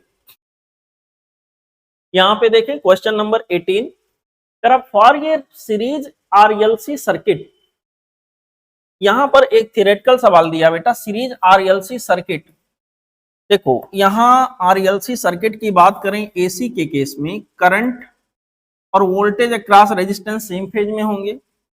जो वीएल होगा वोल्टेज अक्रॉस इंडक्टर करंट से 90 डिग्री लीड करेगा, और जो वोल्टेज होगा कैपेसिटर का वो करंट से लैग करेगा 90 डिग्री। अब ऑप्शन देखे क्या है, तो voltage across L and C are differ by pi phase. Yes, VL और वीसी इन दोनों के बीच में आप देख सकते हो बेटा, यहां के अंदर pi degree pi radian phase का अंतर है। करंट थ्रू एल, देखो आरएलसी सर्किट अगर सीरीज है तो जो करंट एल में होगा वही सी में होगा वही आर में होगा। Current through L and R are in same phase, current सब में एक ही चलेगा, एक ही फेज में होगा, तो बात सही है, कोई भी दो कर दें सब में एक ही करंट चल रहा है।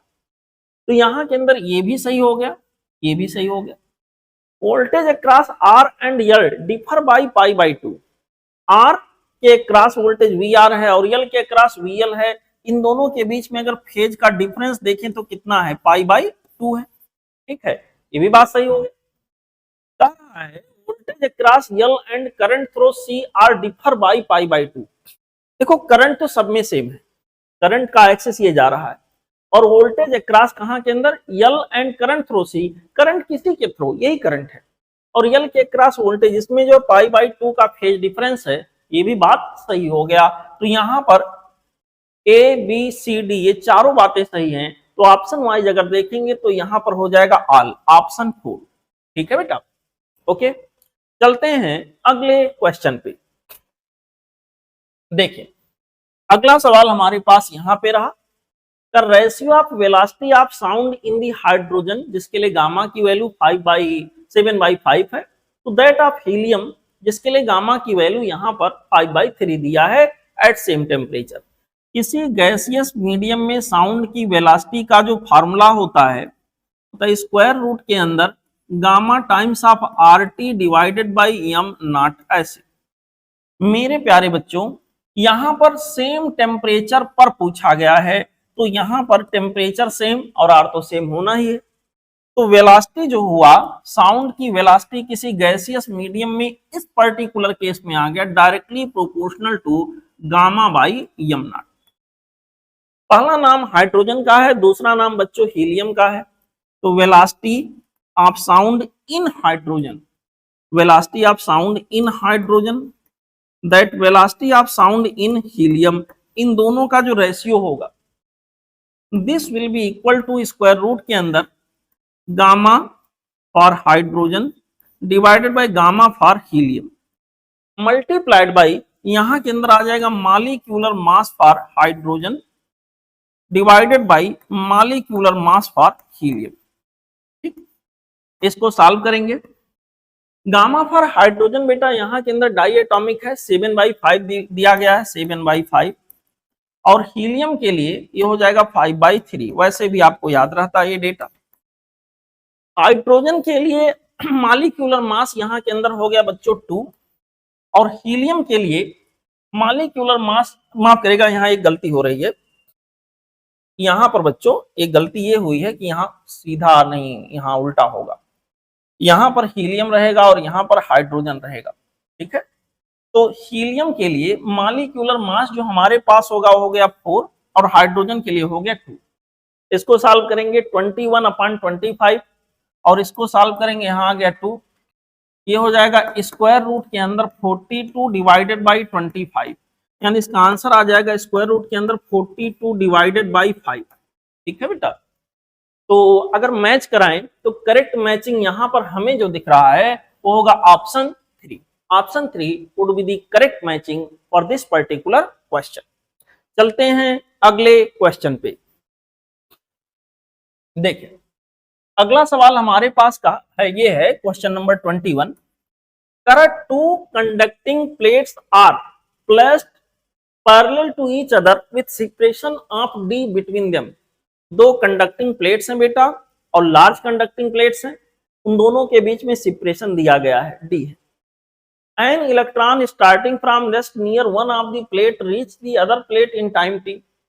Okay, If E is the charge on the electron and M is the mass, then the surface charge density on the inner surface is। अब मान के चलेंगे कि दोनों प्लेट चार्ज रहे होंगे, कोई क्लू यहाँ दिया नहीं है, तो कैपेसिटर जैसा माहौल यहाँ मान के चलेंगे कि यहाँ पर दोनों चार्ज, बेटा एक प्लेट ये रहा, एक प्लेट ये रहा ऐसे, ओके, और ऐसा ही एक प्लेट ये रहा, दो लार्ज प्लेट्स हैं, इनके बीच में मान के चलेंगे इनके ऊपर चार्ज रहा होगा।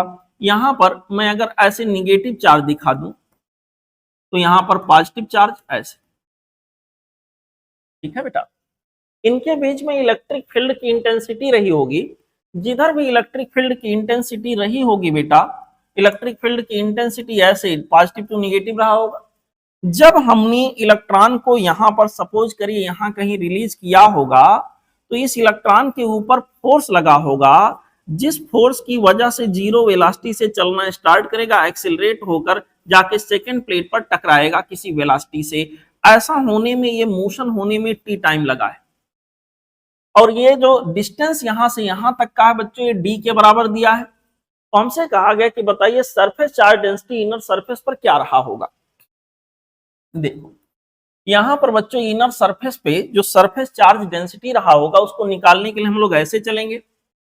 यहां गैलीलियो जी का इक्वेशन अप्लाई कर लेते हैं, S equal to U T plus half times of A T square.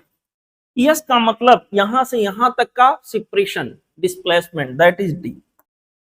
Initial speed zero है तो ये वाला टर्म हम जीरो ले लिए। हाफ टाइम्स ऑफ, यहां पर हो गया half times of A T square. अब देखो ये क्या होगा, यहां पर एफ की वैल्यू दुनिया जानती है, अगर चार्ज के ऊपर, पार्टिकल के ऊपर चार्ज क्यू के बराबर हो तो क्यू इंटू ई फोर्स हो गया, और वैसे क्या होगा m into a equal to q into E. तो ये की वैल्यू बेटा यहाँ के अंदर हमारे पास q into E divided by क्या हो गया एम। यहाँ क्यू की जगह हो गया इलेक्ट्रॉन का चार्ज, ठीक है। तो ये की जगह पे हम लोग लिख लेंगे E capital E by M, small E capital E by M, into यहां के अंदर हो गया T square, this is D. अब हमें निकालना है सरफेस चार्ज डेंसिटी, इसी को हम लोग लिख सकते हैं half times of small E, capital ई के जगह पर कैपिटल ई, कैपेसिटर से याद करिए, कैपिटल ई की वैल्यू हो जाएगी सिग्मा बाई एप्सिलॉन नॉट। तो कैपिटल ई के जगह पे हम लोग लिखेंगे sigma by epsilon not, into यहां के अंदर बच्चों हमारे पास हो गया टी स्क्वायर, और यहां ऑलरेडी मौजूद है एम, ठीक है। सिग्मा की वैल्यू सरफेस चार्ज डेंसिटी कितना होगा हमें निकालना है। सिग्मा की वैल्यू हो जाएगा 2 times of M epsilon into D, 2 times of M epsilon into D, D divided by A into T square, E into T square. यही इसका आंसर होगा बच्चों। अगर हम लोग चेक करें, मैच कराएं, तो करेक्ट मैचिंग हमें जो दिख रहा है वो दिख रहा ऑप्शन 3 में। करेक्ट चॉइस यहां के लिए आ गया ऑप्शन 3, ओके। अब हम लोग आगे बढ़ेंगे बच्चों अगले क्वेश्चन पे। देखिए अगला सवाल यहां पे हमको कह रहा question number 22, a Zener diode is to be used as voltage regulator, identify the correct setup. Correct setup यहां के अंदर क्या होगा। जेनर डायोड को जब हम लोग यूज करते हैं तो बेटा पहली बात रिवर्स बायस में यूज करते हैं, दूसरी बात यहां पर हम जो वोल्टेज अप्लाई करते हैं रिवर्स बायस तो होना ही चाहिए। दूसरी बात ये होती है कि रिवर्स बायस की वैल्यू इतनी हो कि वो ब्रेकडाउन से ज्यादा हो, जेनर ब्रेकडाउन से ज्यादा हो। और जिस भी रेगुलेटर की तरह अगर यूज कर रहे हैं तो जिस भी सर्किट के वोल्टेज को रेगुलेट करना है उस सर्किट को जेनर के पैरेलल में लगाया जाता है, और जेनर के सीरीज में एक रेजिस्टेंस ऐसा लगाते हैं जो एक्स्ट्रा वोल्टेज को एब्जॉर्ब कर ले। तो अगर हम देखें तो इस सर्किट को देखिए, इसके सीरीज में एक रेजिस्टेंस लगा है एक्स्ट्रा वोल्टेज को एब्जॉर्ब करने के लिए। इस जेनर डायोड को देखिए रिवर्स बायसिंग में आ रहा है, पी वाला निगेटिव से एन वाला पॉजिटिव से, और जिस सर्किट के वोल्टेज को रेगुलेट करना है वो इसके पैरेलल में लगा हुआ है। बाकी में कुछ ना कुछ कमियां हैं, तो यहाँ के अंदर बच्चों जो करेक्ट चॉइस हमारे पास यहाँ हो गया डायरेक्टली ऑप्शन 1, ठीक। अब हम लोग आगे बढ़ेंगे अगले क्वेश्चन पे। देखें क्वेश्चन नंबर 23 हमारा अगला सवाल है। पहला स्टेटमेंट असर्शन का है, brightness of light bulb in a room decreases when ये heavy current appliance is switched on. Brightness of bulb बच्चों बेसिकली हम लोग क्या देख रहे हैं, अगर कोई घर में कोई बल्ब जल रहा हो और अचानक से एसी या कोई हाई पावर डिवाइस हम ऑन कर दें तो क्या होता है कि ऑन करने के तत्काल बाद देखते हैं कि अगर बल्ब है तो उसकी ब्राइटनेस थोड़ी सी कम हो जाती है। तो बिल्कुल प्रैक्टिकली असर्शन हमारा सही है। रीजन क्या है, there will be no change in the brightness of bulb if source is ideal. बिल्कुल अगर आइडियल सोर्स है तो ये चेंज नहीं होगा। क्यों, अभी मैं बताता हूं। And for non ideal source voltage drop across bulb decreases. तो ऑब्वियसली मैक्सिमम सोर्स तो मैक्सिमम क्या ऑलमोस्ट सारे सोर्स नॉन आइडियल ही होते हैं, इसी वजह से तो ये ब्राइटनेस कम हो जाता है। उसका रीजन क्या है वो मैं आपको समझाता हूं। देख, मान लो बच्चों ये कोई बैटरी हो या सेल हो, इसके पास मान लो कोई इंटरनल रेजिस्टेंस है, ठीक है।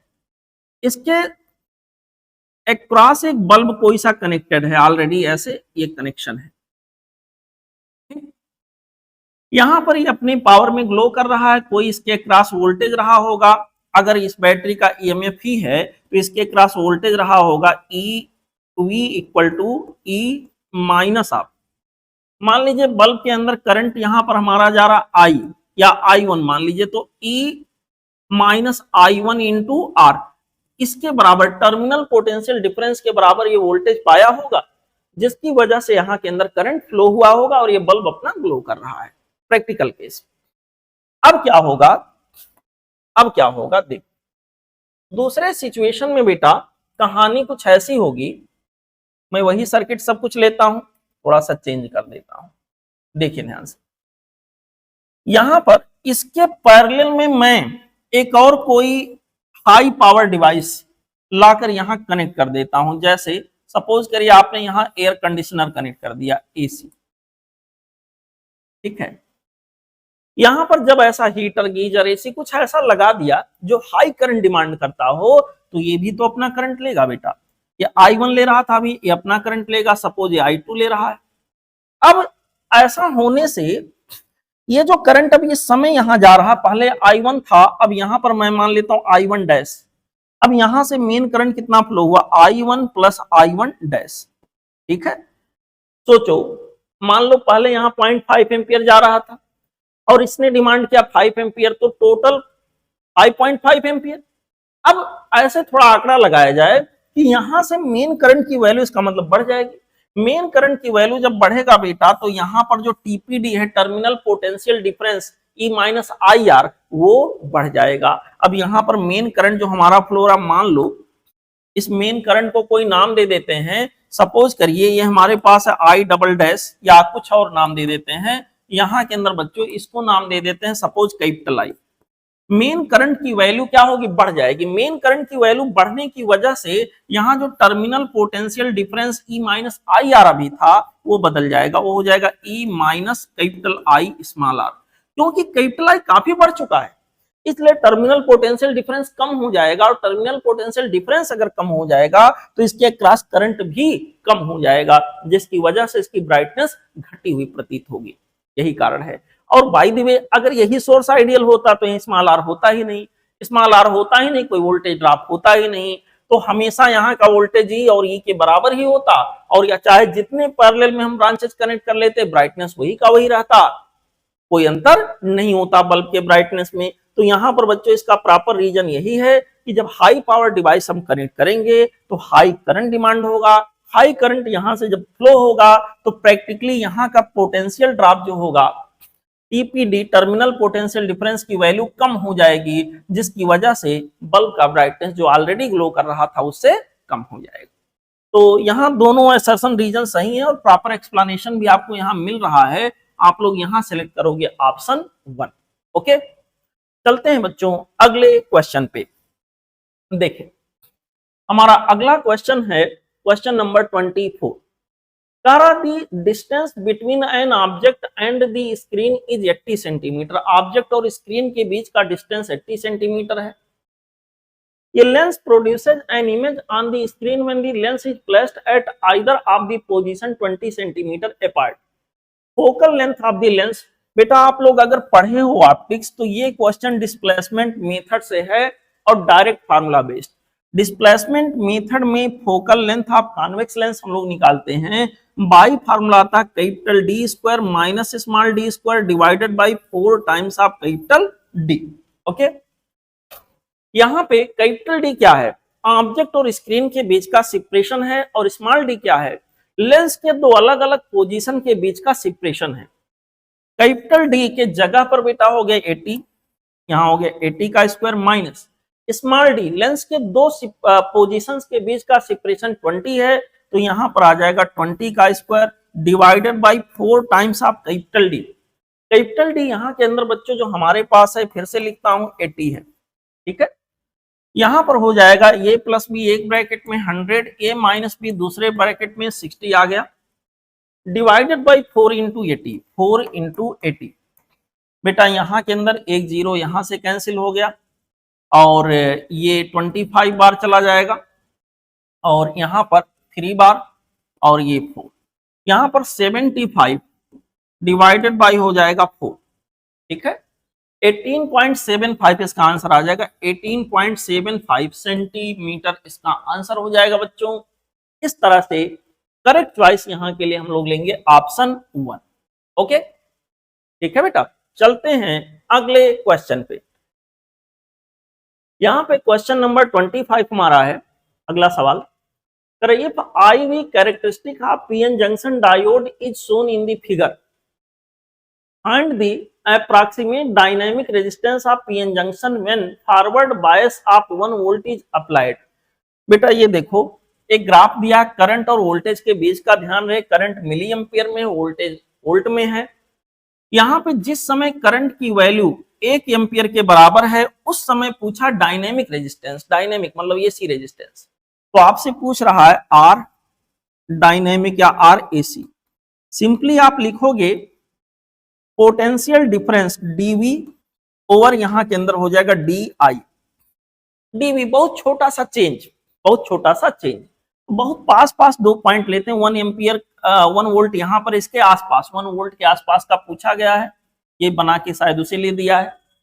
यहाँ पर वोल्टेज में होने वाला परिवर्तन देखिए, वोल्टेज 1 से 1.5 चला है और 1.2 चला है, तो अंतर डीवी की वैल्यू यहाँ पर हो जाएगा 0.2 divided by delta I, current में परिवर्तन 10 से 15 का चेंज हुआ, उस रेंज में करंट का जो चेंज हुआ 10 to 15, तो यहाँ के अंदर आ जाएगा 5। मिली एम्पियर को एम्पियर में बदल लें तो 10 की पावर बेटा यहाँ के अंदर आ जाएगा -3। सॉल्व करेंगे, आर एसी या आर डायनेमिक की वैल्यू यहाँ के अंदर हो जाएगा 0.2 इंटू 10 की पावर 3 डिवाइडेड बाई यहाँ के अंदर आ जाएगा 5, ठीक है। ऐसे मेरे प्यारे बच्चों इसको हम लोग सॉल्व करेंगे, सॉल्व करने पर ये मिल जाएगा 200 डिवाइडेड बाई 5 यानी कि 40 वोल्ट, इसका 40 ओम माफ करिएगा, 40 ओम इसका आंसर आ जाएगा 40 ओम। दैट मींस ऑप्शन यहाँ के अंदर जो करेक्ट होगा वो होगा option 2।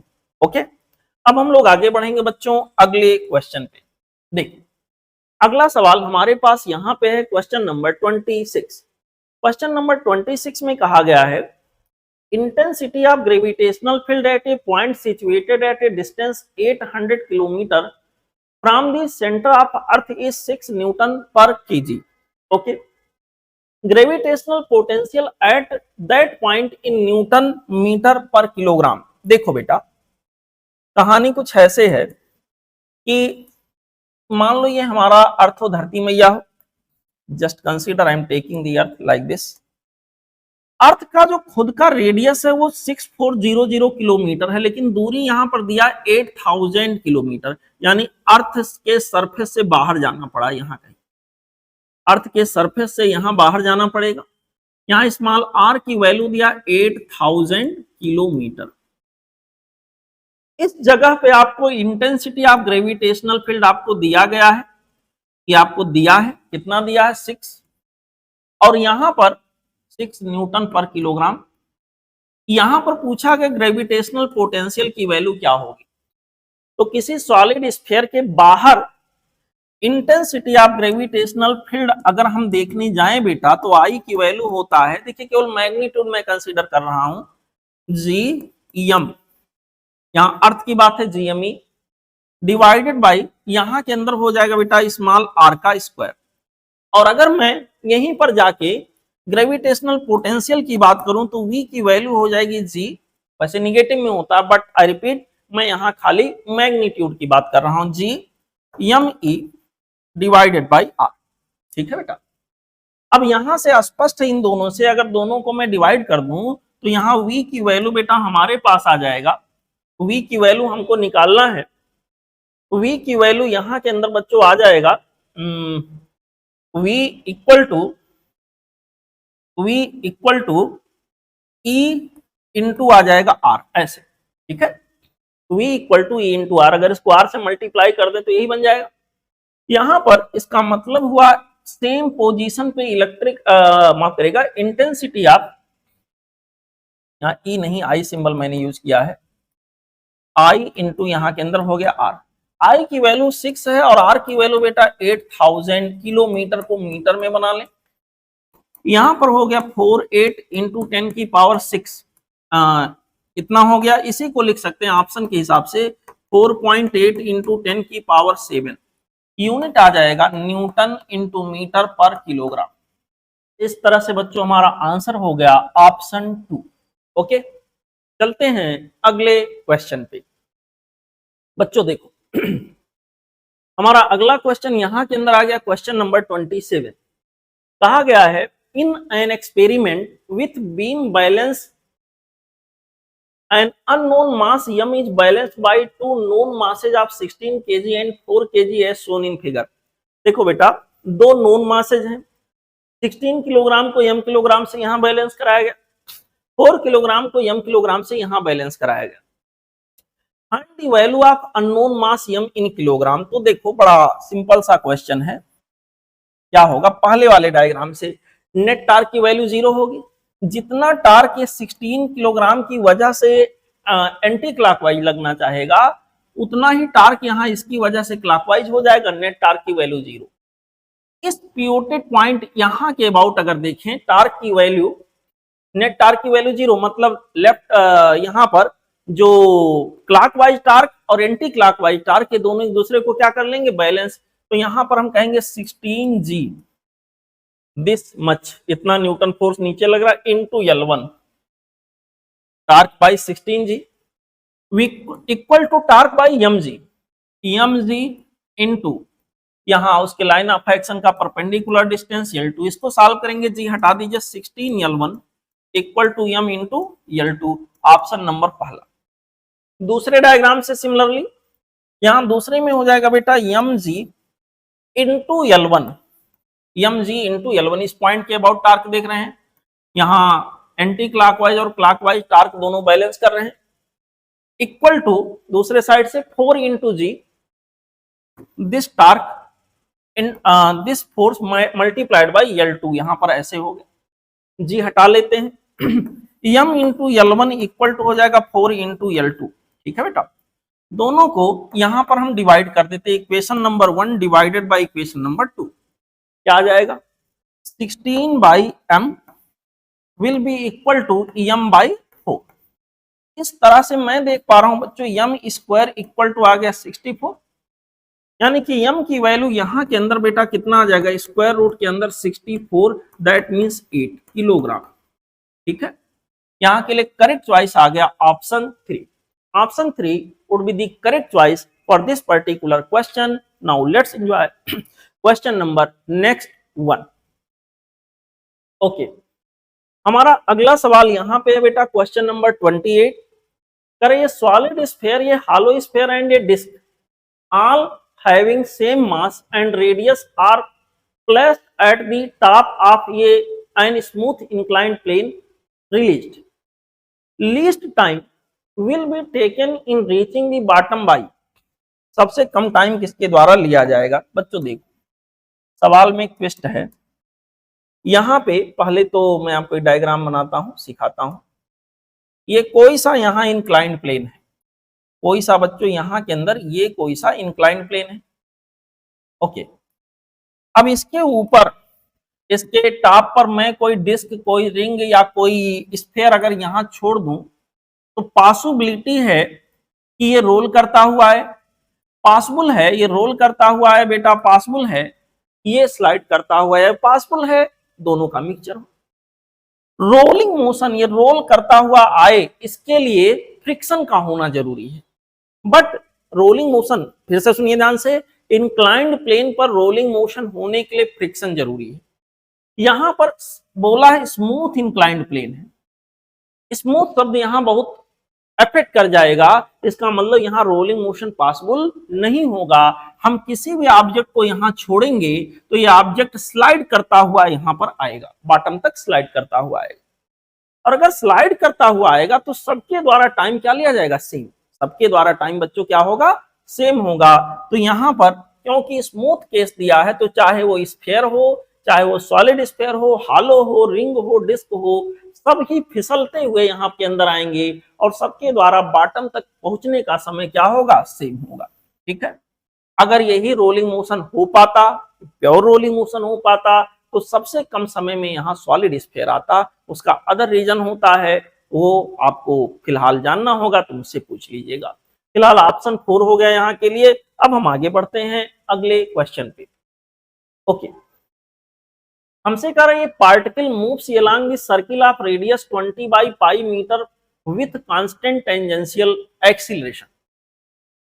If velocity of particle is 80 meter per second at the end of second revolution after motion has begun, then tangential acceleration यहाँ के अंदर क्या होगा, ये हमसे सवाल पूछा गया है। देखो बच्चों, एक पार्टिकल किसी सर्कुलर पाथ पे चल रहा है। देखो, ये मान लो ये कोई सा एक सर्कुलर पाथ है और इस सर्कुलर पाथ पे कोई पार्टिकल ऐसे चल रहा है। यहां से चलना स्टार्ट किया, क्यों स्टार्ट किया, क्योंकि इसके ऊपर टेंजेंशियल एक्सीलरेशन है, इसकी वेलोसिटी 0 रही होगी। टेंजेंशियल एक्सीलरेशन हर पल इसके वेलोसिटी वेक्टर के अलोंग होगा और इसकी वेलोसिटी हर जगह बढ़ाएगा। सेकेंड रिवॉल्यूशन, एक बार चला, दो बार चला, जब 2 चक्कर के बाद देखा गया कि इसकी वेलोसिटी कितनी होगी, तो यहाँ पर पार्टिकल की वेलोसिटी 80 मीटर पर सेकेंड हो गया। यहाँ के अंदर हमसे कहा गया है कि बताइए यहाँ टेंजेंशियल एक्सीलरेशन रहा कितना होगा। तो बच्चों समझो इस बात को, टेंजेंशियल एक्सीलरेशन कितना रहा होगा, इस मोशन को लीनियर मोशन के सिमिलर हम एज्यूम क्यों ना कर ले। लीनियर मोशन ऐसे हो रहा, मान लो यहाँ शुरुआती स्पीड 0 है और एक्सीलरेशन की जगह बस टेंजेंशियल एक्सीलरेशन कर दीजिए। फाइनल वेलोसिटी यहाँ के अंदर v हो गया 80 मीटर पर सेकेंड हो गया। मेरे प्यारे बच्चों ऐसे कुछ होगा, और जो दूरी चलेगा अगर इसको मैं एक्सपेंड करके दिखाऊं तो 2 साइकिल के बराबर दूरी होगी और ये हो जाएगा 2 पाई आर का डबल। ठीक है, 2 पाई आर का डबल, ये डिस्टेंस हो गया। तो इस मोशन को, एंगुलर मोशन को लीनियर मोशन के एनालॉजी लगा के सॉल्व करते हैं। यहाँ गैलीलियो का इक्वेशन हम ऐसे लगाएंगे, v square equal to u square plus 2 times of a into S. अब देखो v स्क्वायर 80 का square, u square 0, 2 times of 80 हो जाएगा। यहाँ टेंजेंशियल एक्सीलरेशन ही वेलोसिटी को बढ़ाने के लिए रेस्पॉन्सिबल है। यस, 2 चक्कर 2 पाई आर का डबल, यहां हो जाएगा 2 इंटू 2 पाई आर। ठीक है, यहां पर बेटा ये हो गया 80 स्क्वायर, सिंपली 80 स्क्वायर ये हमारे पास ऐसे आ गया। 80 स्क्वायर को 6400 लिख सकते हैं। 2 इंटू 2 इंटू 2, ये तीनों 2 मिल करके यहाँ के अंदर हो गए 8, और 80 इंटू यहाँ के अंदर बच्चों हमारे पास आ जाएगा 80 इंटू आर, आर के जगह पर 20 बाई पाई, 20 बाई पाई। ठीक है, आर के जगह पर यहां के अंदर आ गया 20 बाई पाई, और यहां पर पाई एक और बचा हुआ है, ये भूल गए थे, यहां पर पाई। इसको सॉल्व करोगे तो ये वाला पाई यहां से कैंसिल हो गया। 80 टेंजेंशियल एक्सीलरेशन जो कि हमें निकालना है, इसकी वैल्यू हो जाएगी 6400 डिवाइडेड बाई 8 डिवाइडेड बाई 20। यहां पर बच्चों इसको कट कर लिया, एक जीरो खत्म हो गया, और यहां पर ये हो जाएगा 80 बार जाएगा, और इस तरह से इसका आंसर आ गया 40 मीटर पर सेकेंड स्क्वायर। तो करेक्ट चॉइस यहां के लिए आ जाएगा 40 मीटर पर सेकेंड स्क्वायर, ऑप्शन 1। ओके, चलते हैं अगले क्वेश्चन पे। हमारा अगला सवाल यहां के अंदर बच्चों कहा गया है position vector of a particle is. Particle का पोजीशन वेक्टर आपको यहां दिया गया है, देख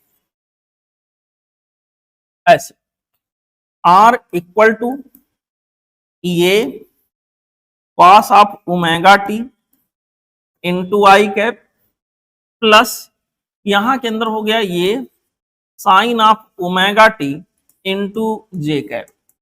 अब तक के पढ़ाई में आप लोगों को कई बार ऐसे इक्वेशन का सामना करना पड़ा होगा। ये बच्चों 2 डायमेंशनल मोशन हुआ, क्यों? क्योंकि इसका x कंपोनेंट जो है वो देखिए टाइम डिपेंडेंट है और y कंपोनेंट जो है वो भी टाइम डिपेंडेंट है। यहां पर अगर हम x की वैल्यू देखें क्या होगा, तो आ गया ये cos ओमेगा टी, और y की वैल्यू देखें क्या है, ये भी है ये sine omega T. Equation 1 and 2 अगर इन दोनों का स्क्वायर करके मैं बेटा ऐड कर देता हूं तो यहां पर मुझे इक्वेशन बनता हुआ नजर आएगा X square plus Y square equal to ये स्क्वायर। बाकी यहां जो बचेगा sine square omega T plus cos square omega T 1 हो जाएगा। एक सर्कल का इक्वेशन है।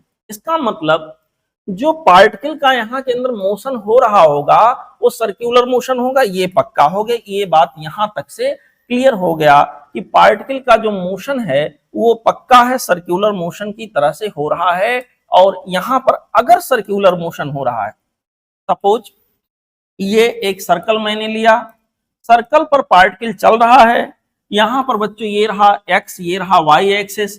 पार्टिकल जब कभी यहां होगा तो पार्टिकल की वेलोसिटी ऐसे होगी और पोजीशन वेक्टर ऐसे होगा, यानी वेलोसिटी वेक्टर और पोजीशन वेक्टर के बीच में एंगल कितना हो गया 90 डिग्री।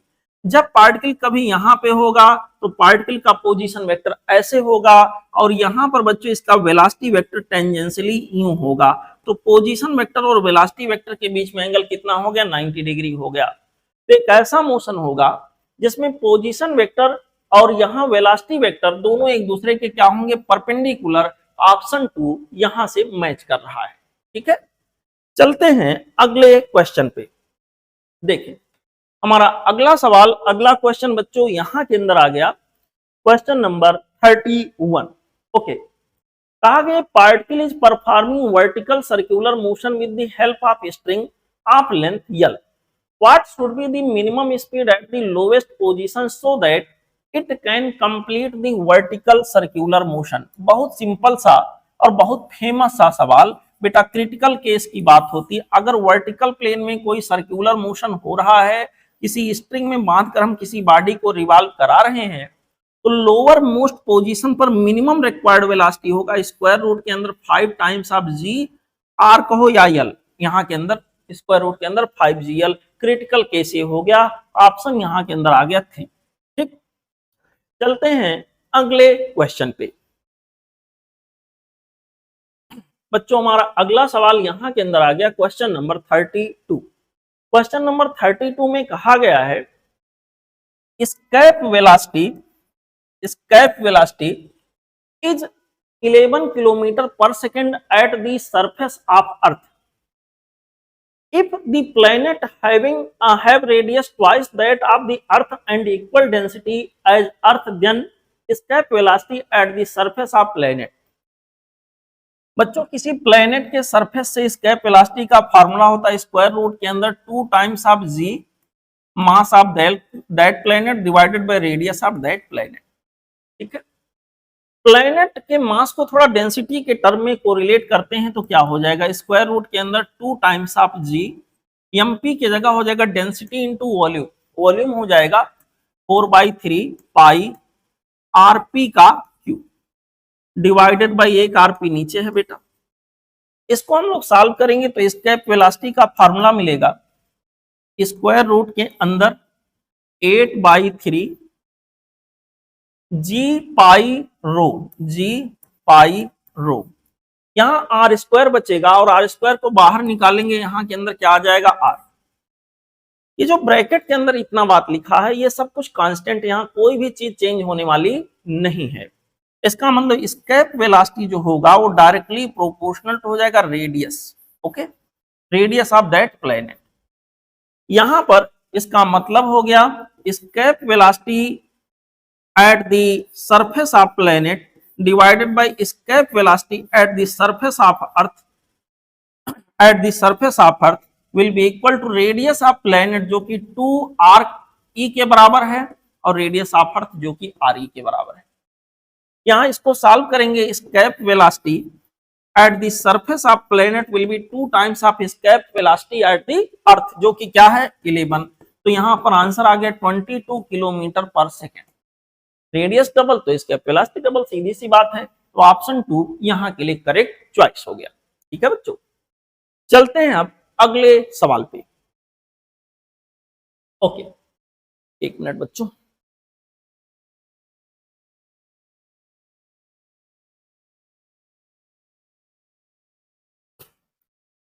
देखिए क्वेश्चन नंबर 33 हमसे कहा गया है magnitude of vector addition of 2 unit vectors is 2 units.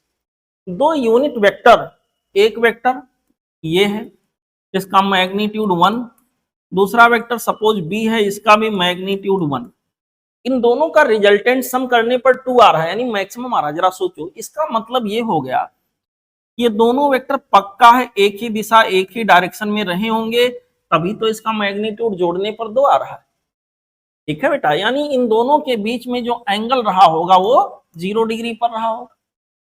अब इतने से मामला स्पष्ट है, क्योंकि दोनों का रिजल्टेंट 2 आ रहा है जो कि मैक्सिमम है, ये प्लस बी दोनों के मैग्नीट्यूड के सम के बराबर है। इसका मतलब हो गया कि अगर इन दोनों वेक्टर का मैं डिफरेंस लूं, तो डिफरेंस लूंगा, 2 वेक्टर 0 डिग्री पर हैं, डिफरेंस लेंगे, एक वेक्टर रिवर्स हो जाएगा, तो डिफरेंस की वैल्यू क्या आ जाएगी 0। ठीक है बेटा, तो इस तरह से करेक्ट चॉइस हमारे पास आ गया ऑप्शन 3। ओके, चलते हैं अगले क्वेश्चन पे। देखिए अगला सवाल यहाँ पे बच्चों हमारे सामने आ गया, क्वेश्चन नंबर 34। कहा गया पार्टिकल इज मूविंग वेलोसिटी, यहाँ पर पार्टिकल को किसी वेलोसिटी से मूव कराया गया है और वेलोसिटी हमको दी गई है v इक्वल टू कितना दिया बेटा 3 times of T cube plus, माफ करिएगा 4 टाइम्स ऑफ टी क्यूब, यहाँ है 4 times of T cube plus 3 times of T square minus of 1 metre पर सेकेंड।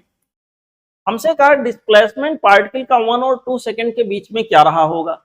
तो यहाँ पर इसको ऐसे कर लेते हैं ds ओवर dt, वेलोसिटी के जगह पर इक्वल टू दिस मच।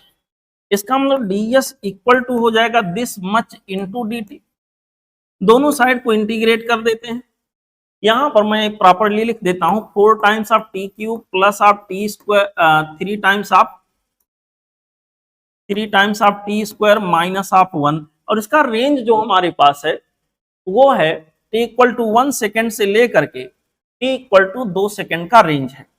इसको हम लोग सॉल्व करेंगे बेटा, इधर आ गया लेफ्ट हैंड साइड में यस इक्वल टू 4t की पावर 4/4, यानी कि यहाँ के अंदर आ गया t की power 4, 3t square, T square का हो जाएगा यहाँ के अंदर t क्यूब बाई 3, और यहाँ के अंदर हो गया minus of t, this whole much ranging होगा 1 से 2। बच्चों इसको हम लोग सॉल्व करेंगे, यस की वैल्यू हमारे पास आ जाएगी हाई वैल्यू पर, हायर लिमिट पर 2 रख देते हैं, यहाँ हो जाएगा 16 प्लस हो जाएगा 8 एंड माइनस हो जाएगा 2, माइनस यहाँ के अंदर रख देते हैं 1, 1 प्लस 1 माइनस 1। ठीक है, यहां पर इसको सॉल्व करेंगे बच्चों, ये हो जाएगा 22 हो जाएगा, माफ करिएगा 22 और यहां पर हो जाएगा -1, तो आंसर इसका आ जाएगा 21 मीटर। ऑप्शन मैच कराएं तो करेक्ट मैचिंग हमें मिलेगा ऑप्शन 1। ओके, ठीक है बच्चों, चलते हैं अगले क्वेश्चन पे। देखिए अगला सवाल यहां के अंदर आ गया क्वेश्चन नंबर 35। देखते हैं क्या है। क्वेश्चन नंबर 35 में कहा गया student measure diameter of small steel bulb using screw gauge of least count 0.001 centimetre. Main scale reading is 5 millimeter and 25 division of circular scale coincide with the reference line। Circular scale का 25th division जो है वो यहाँ main reference line से coincide कर रहा है, यानी सर्कुलर स्केल रीडिंग 25 हो गया। इफ स्क्रू गेज है zero error of minus 0.004 centimetre, the correct diameter of the ball. तो यहां पर बच्चों जो रीडिंग आएगा तो वो हो जाएगा main scale reading plus circular scale reading into यहां के अंदर होगा least count minus of zero error. ठीक है, मेन स्केल रीडिंग हमारे पास दिया है 0.5 मिलीमीटर, माफ करिए 5 मिलीमीटर। देखिए आंसर सेंटीमीटर में लाना है तो 5 millimetre means 0.5 centimetre. Circular scale reading स्पष्ट है 25। लीस्ट काउंट सेंटीमीटर में दिया है 0.001। जीरो एरर निगेटिव में है तो निगेटिव में ही ऐसे प्रॉपर्टी रखेंगे माइनस 0.004। ठीक है, सॉल्व करेंगे आ गया 0.5 प्लस यहां के अंदर आ जाएगा 0.025 प्लस यहां के अंदर हो गया 0.004। इन तीनों का सम करेंगे आएगा 0.529। ठीक है बेटा, 0.529 सेंटीमीटर, यही इसका करेक्ट आंसर होगा। ठीक, ये था बच्चों सेक्शन ए का सॉल्यूशन। अब हम लोग इसके आगे देखेंगे सेक्शन बी का सॉल्यूशन।